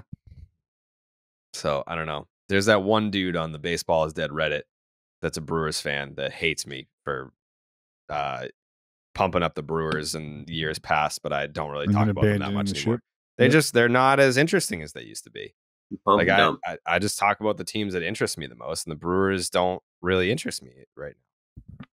Well, the reasons why they're good are the Brewers, same as in the seasons past, and the reasons why they're bad, or I'm sorry, the good things about the team are the same from seasons past, and the bad things or below average things about the team are basically the same thing from the seasons past. So there's just nothing new to discuss there. Like, it's their starting pitching, it's a formidable back end of the bullpen, and it's a well below average offense. Well, that's why it caught me by surprise, Jay Hay, when Jared was like, that fucking bum Bernie Brewer and that fucking bum Christian Yelich are trying to win my heart back. But I just they don't do it for me. They don't excite me. They don't move the needle. There's no storyline there behind them. And that's Jared, the big storyline guy, making it obvious that he had other things that he was focused on. Call me. Brewers no longer one of them. $200 million in renovations to this shithole. They need to put in at least $500 million, at least, just to even get me back in the door. Just to get my time DB on the slide back in the city of Milwaukee. They're gonna have to go $500 million here minimum. Then he said some horrible shit about Bob Uecker, which I was like, "What? What, dude?" I was like, "That man paved the way for you." Like, they had a great exchange with Bob. A guy that was more known, he had no idea what you said about him. Player, like, that's you, Dallas. Like, there is no Dallas without Bob Uecker. He's a fucking legend. He's like, I don't give a shit. He's like, you want to talk about legends? Let's talk about DB. Celebrated Bob Uecker at the National Bobblehead Hall of Fame. Mm-hmm. Mr. Uecker holds a dear place in my heart. I actually own a Bob Uecker bobblehead. Do you? I do. No, I don't think you do. Prove it. Show me. It's at my house in Simi Valley. Oh, it's at your, yeah, okay. I go everywhere with mine. So. Mine's at my other house too. Yeah. It's in my third house. Yeah. Guy has got a whole house viral just of Bob YouTube Ueckers. video, It's just and he not at the one bragging I'm about at. all the houses that he has. Oh, that's at my other house. Ugh. It's in my Bob Uecker house. That's what happens. Yes, in my Bob Uecker house. That BDI YouTube scratch, cuz. Yeah. I guess like some news and notes to kind of round this thing out. Rodon, woo, nice season. Have a year, buddy.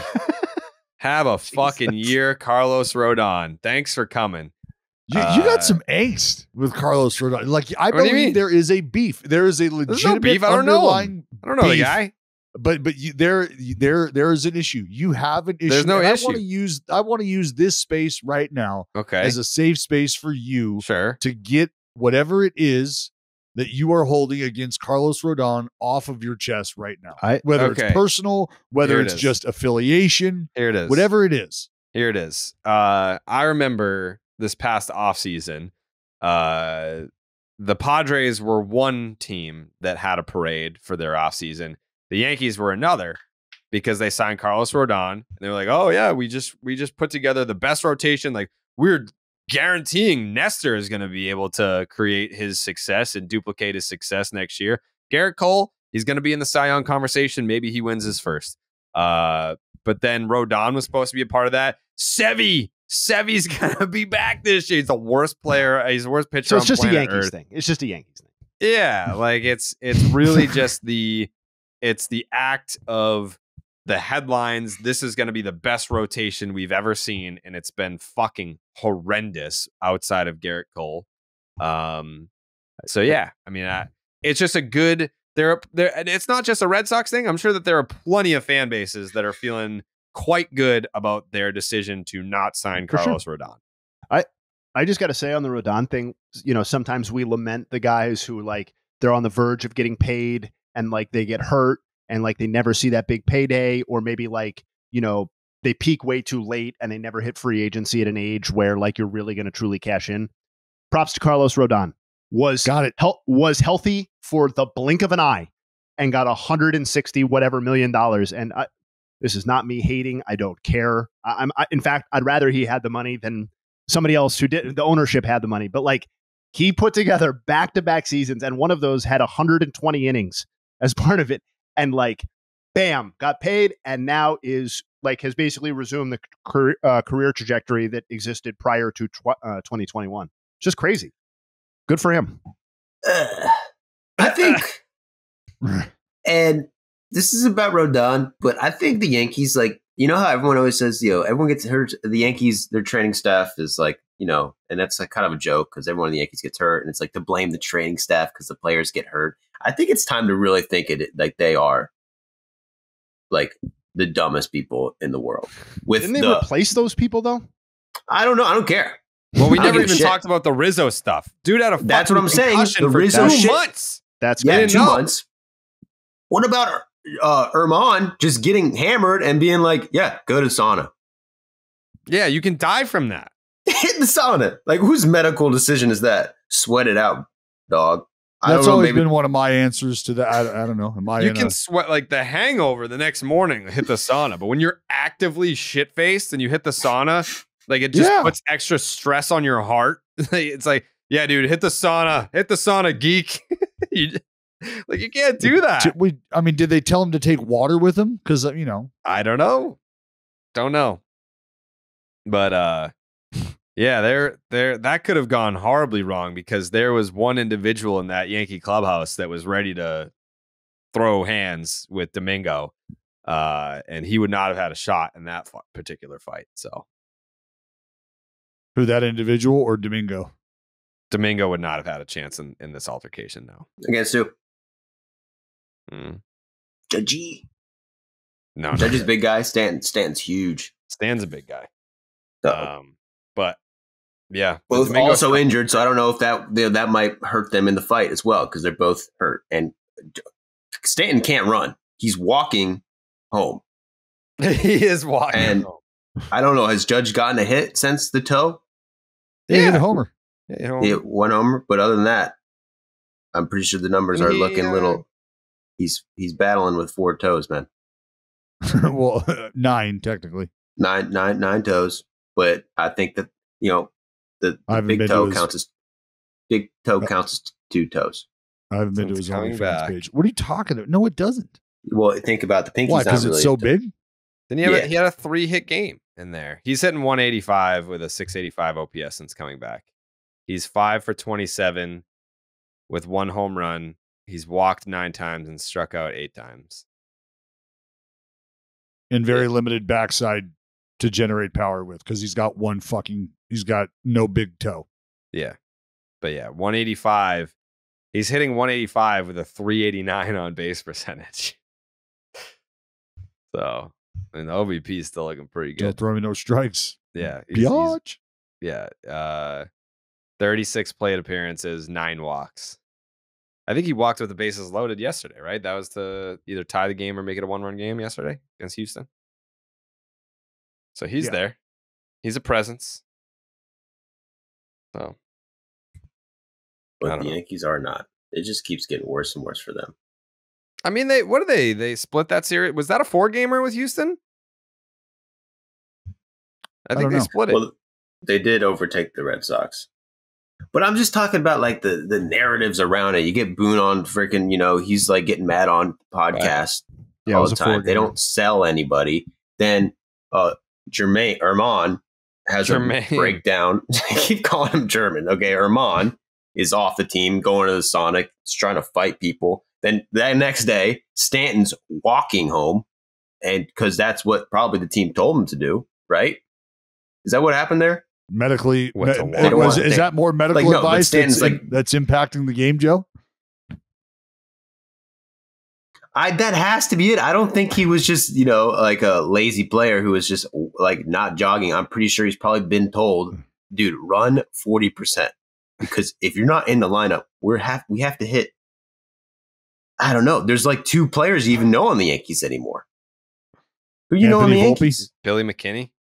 Billy, yeah. Hey, Billy. You put Billy. Tommy Billy Kahnle the Kid in there. I mean, Billy the Kid. he could DH. Josh Donaldson. Yeah. So you don't know Billy McKinney, dude? Donaldson is not allowed to play. Apparently, that's at least so. Joe, are you trying to blow the cover off the New York Yankees medical staff holding this franchise back? I don't think I'm blowing the cover off, but it's this week has really made like that's always something everyone said. And I'm always it sounds like you feel like the medical staff is pressing all these buttons right here. The Rizzo, the Judge, the Stanton, no running, like the Rodon. Again, your words, not mine. I'm asking if this is the route you're going. I think it's becoming a serious issue, like a serious topic, like where you can really say that, like that they have something to do with it. There's a big chance. I mean, last week, who do you blame? It's the medical staff flying under the radar, feeling like, look, they can't fire all of this. Maybe these freaking doctors. Would they do that mid-season? So I feel like, wow, Joe. First, it's the mascot cocaine.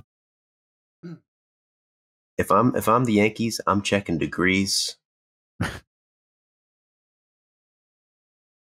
I don't know. I might have to go on LinkedIn, check these guys, what they got. What school are they from? What do they do? What kind of pills are they giving these players? Okay. I think there's potential that the Yankees medical staff was sent by Rob Manfred to create more parity within the league. So, like, these guys are in it too much. Really? That's going to be how many losing seasons? They've had like one losing season since like 1990 or some shit like that. Shit. Their last losing, it's 0, isn't it? It's been a while. Their last losing season was 92. 20 plus 2 decades of winning baseball in the Big Apple. See? Mm-hmm.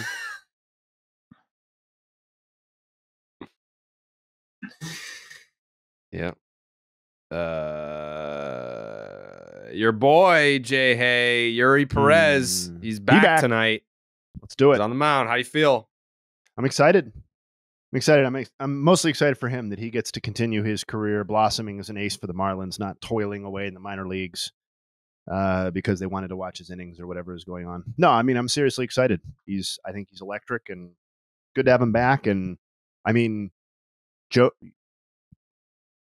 quips aside, the Marlins need him. They need him to show up and they need him to pitch effectively down the stretch because their path has gotten a little bit more narrow than maybe the last time that he was on the roster. Well, I mean, they're a half game out, right? I feel like the Marlins are the unsung team of the entire year. Like, they've been in the playoff picture the entire time. They've either been in a playoff spot or just outside of a playoff spot, and they still get little to no play from a national perspective. Yeah, but that's true, undoubtedly. But I think their situation currently is more precarious than it has been in months. Terms of, everyone is kind of just waiting for them to fall off. Yeah, I mean, I don't think that's totally surprising. I mean, for the Marlins to generate national coverage, they would have to have someone like Shohei Ohtani, basically, or Ellie De La Cruz. That's basically, I mean, that's just the sphere that the Marlins operate in, basically by their own design. Or the guy in the cover of MLB The Show who hasn't played like more than 3 games this year. That is that's a big problem. Doesn't help. Good point, Joe. But it's amazing how they're still here with that, without Jazz Chisholm and with Alcantara basically being like pretty average pitcher, still be in the playoffs right now. It should be a kind of a bigger story than it is. I would agree. They should be a bigger story. And I think maybe like Yuri Perez is the Ellie De La Cruz, right? Like maybe he comes back and if he sticks and he continues to pitch how he did before he got sent down to limit his innings, maybe that's the guy. Yeah, it's just tough kind of garner some attention. For De La Cruz, he can give you something every day, right? And I think, I mean, in terms of prospect like pedigree, there's no question that Yuri Perez is on the same level as Ellie De La Cruz. I mean, that's not me talking; that's every prospect evaluator or list talking. But Ellie De La Cruz has things that translate to video and social media in a way that arguably even the most electric pitcher in the game is not going to translate. You know what I mean? I think hitting is just a little bit different that way, but I don't know. I feel like the Marlins got the attention that they deserved alongside Luis Arias during his kind of run at 400 at the beginning of the season. Like, I don't think it's a great injustice that a team 3 games over 500 is not generating a huge number of headlines. Yeah, he's still having a great season. I'm not saying he sucks now. I'm just saying like the 400 pursuit is over. Like that's done now. So he's still going to end up with a great season, even if he hits 355 or 360. What's that? We basically do know that it's over, actually. He has virtually no chance whatsoever of hitting 400. Yeah, he'd probably have to hit like 500 from here on out. Not impossible. Wait, what? What? So Jazz Chisholm played and then left with a hamstring injury? Yeah, new injury. Yeah, this weekend. Yep. Josh Young fractured his thumb. What's that going to be? 6 to 8 weeks looking like. So, I mean, we had the conversation about rookie of the year, I think last pod or a couple pods ago, and how that wasn't a done deal. It seemed like it was a done deal at the end of May, June, call it. But now this certainly opens up the race to other candidates in the American League, like a Gunnar Henderson.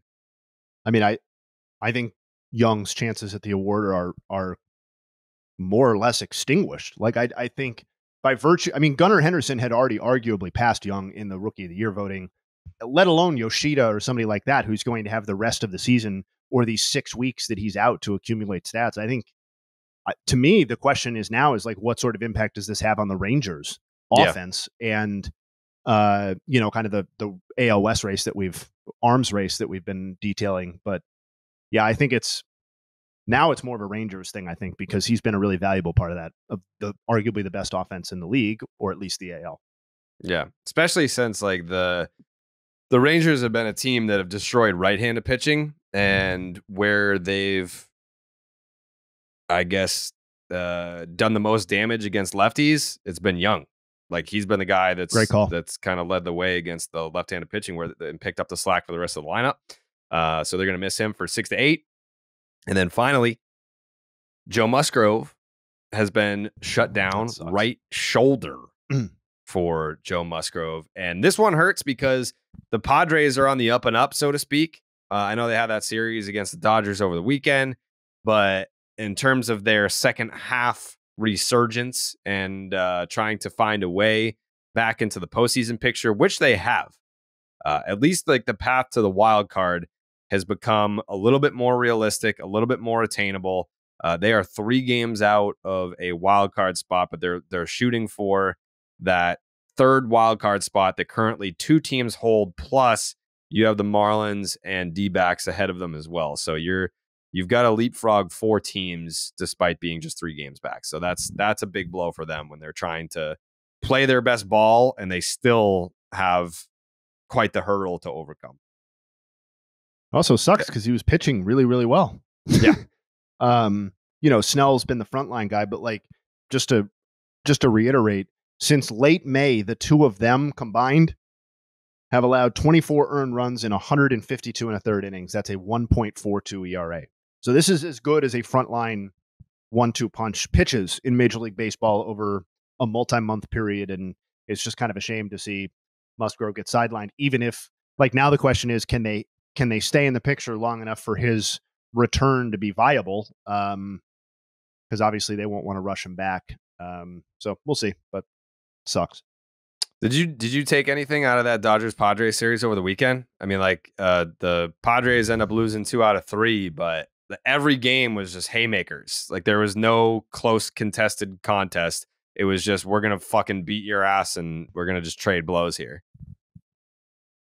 I don't have the numbers to back this up. I feel like that series head to head, since the Padres became relevant, has featured a lot of those type of games or series that felt that way, right? Where it's like, yes, when you add up all of the runs scored and allowed, like, this felt like a tight series, but 2 or 3 of the games were complete blowouts, or one team hit 6 home runs in the game. I don't know. That's just intuitively what this series feels like on a year-to-year basis. But I guess the only thing I took, if I took anything, is that the Dodgers are still better. Yeah, I'm pretty sure the only series that Padres have won since Padres got good again was the playoff series, or at least since last year. Yeah. And that carried on. However, it was nice to see Joe Kelly back in the Dodgers uniform starting shit with the Padres. That was nice to see. It's gonna, I need more of that.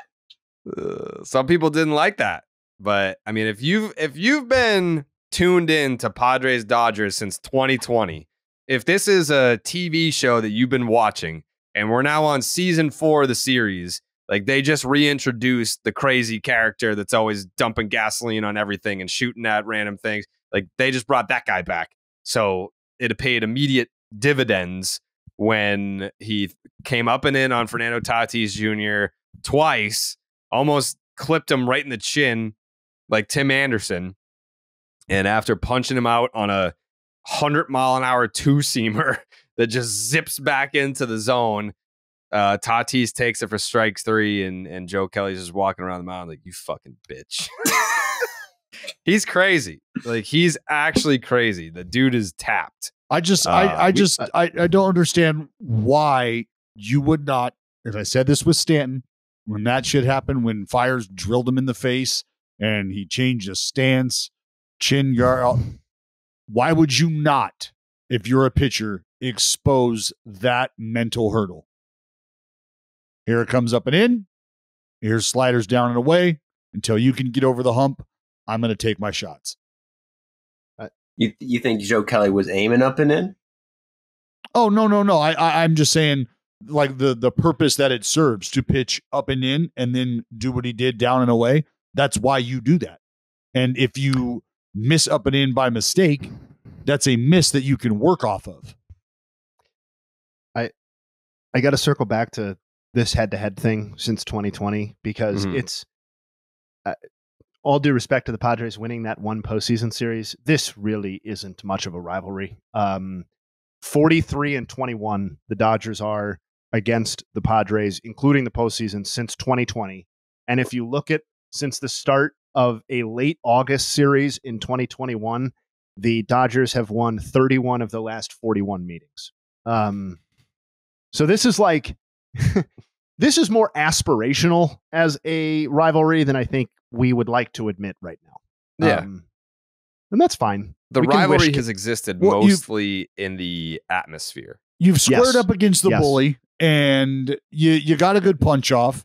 Ultimately, you left with the fat lip and the bloody nose and maybe a little shiner of a black eye, but you feel good about the one punch that you did land. And so it's like, all right, you know what? When we grow up and after this summer and we come back and next year, you know what? You some bitch, I'm going to be a little bigger. And that punch that I landed, there might be 2 coming behind it. And you just never know. That's what they want it to be, the rivalry when it grows up. Yeah. Yeah. I mean, well, at the end of the day, all that matters is how you perform in the postseason. And the Padres won when it mattered the most, which shocked a lot of people. But that's October baseball. So we'll see what happens if San Diego actually gets there, if they can overcome this Joe Musgrove injury. But Dallas, any final thoughts? Yeah, shout out to Nicky Knox. That's right, Nick Allen. God. You thought I wouldn't? I did. First multi-homer game of his career. Nicky Knox. You know him as Nicky Pickett. Also, Nicky Knox. Get your customizable jersey. Who is this person? Yep, you know him. Shortstop. You know him. Yeah, don't act like you don't know him, dude. Don't act like you don't know him. Those are my final thoughts. Yeah. But the reason that it's great, Jay, is because I was in the middle of talking about how I said, now look, because it's Nick Allen's first homer of the year. It might be his second homer of the year. I think it's just but he hit the first one of the game. And I said, as he's coming up for his second at bat, I said, look, and Nick Allen is not a guy who's going to fancy himself a 20 to 30 a year homer guy now because he ran into one, right? That's not how it goes. The pitch, wham, homer. And I was like, so as I was saying, Nick Allen's probably a guy that you can expect 20 to 30 from year in and year out. He's a guy who knows that the adjustment, like it was just, couldn't have been better timing for Nick Allen just to basically tell me to shut the fuck up. No, good for him. 3 home runs on the season is the official count. Yep. 2 in 1 game, Jay. First time that's happened in a young player's career. Yeah. No, you would have to think so, since he has 7 career home runs. Yep. That could have been a yeah, okay. Yep. Nicky Jay, Pickett. No, your final thoughts are final, Dallas. Yeah. You're Jay, also. what do you got on I have a real final thought here. yeah, please. No. Shout out to Cole Hamels, who officially hung up the spikes. I know it had seemed like we'd been missing him for a few years now, but I believe he was toiling in the Padres minor league system, signed mid-season or earlier on, but has officially hung up the spikes over the weekend. About as good of a career as you can post as a pitcher and probably not be in the Hall of Fame conversation. But that doesn't mean that we can't give him some love. 3.43 ERA in just under 2,700 career innings, 4-time All-Star, and of course the NLCS World Series MVP combo with the 2008 World Series ring for the Phillies. From 2007 to 16, a 10-season span. His average year was 208 innings with a 3.26 ERA. And he is sixth among active pitchers, or prior to his retirement, among active pitchers in wins, and fifth in career B-WAR, behind only the big four, obviously, of Verlander, Kershaw, Scherzer, and Greinke. So shout out to Hamels. I mean, the one Phillies team that actually broke through and won the World Series might not have been the best of the bunch. In fact, it definitely wasn't the best of that run.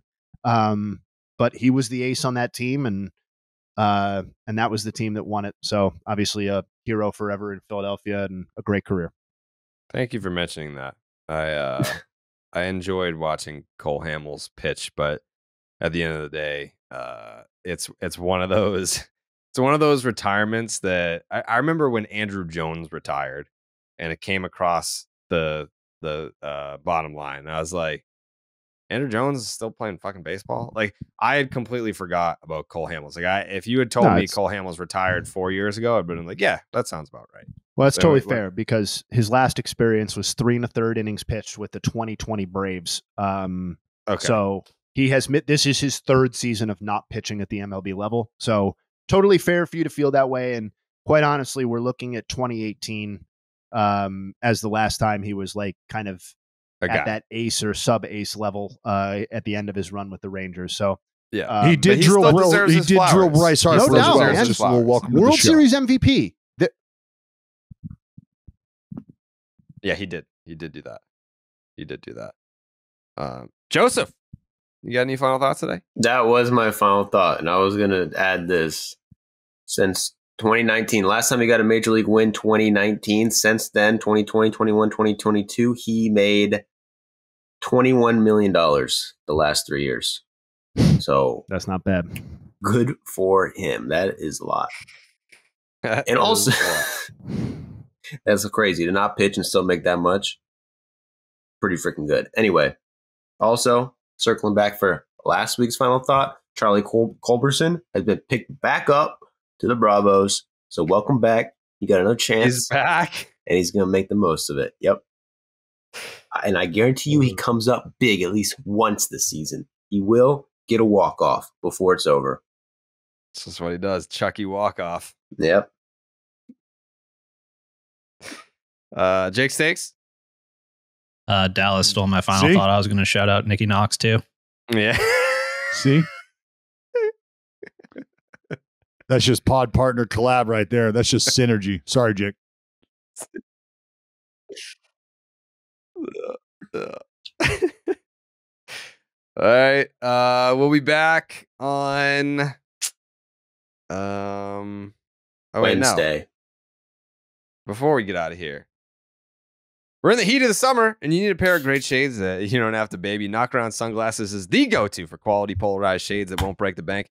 Plus, they just released the first set of official MLB collection, including Red Sox and Yankees, as well as the official U.S. women's soccer team sunglasses. So you can add a little extra something to your game day outfit for this summer's big games. Don't be the person that's squinting into the sun or worried about getting sand on their overpriced sunglasses. Check out knockaround.com for great looking polarized shades starting at just $28, and use the promo code ROCKET for free shipping on your order. By the way, Jake and I, we're going to be doing radio together in Boston on Wednesday. So that will give me the opportunity to give Jake his pair of Knockaround sunglasses.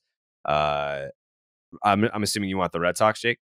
Yeah, I'll take the Sox ones. Okay, I'll give you the Sox. Yeah, so I'll see Jake in person on Wednesday to give him his Knockaround sunglasses. I also have a pair of Knockaround sunglasses as well. So that'll be great. Looking forward to that. And we'll be back after a brief day off on Tuesday. We will be back on Wednesday with more Baseball is Dead. Thank you for listening. Thank you for watching. And we will see you on Wednesday. We gone.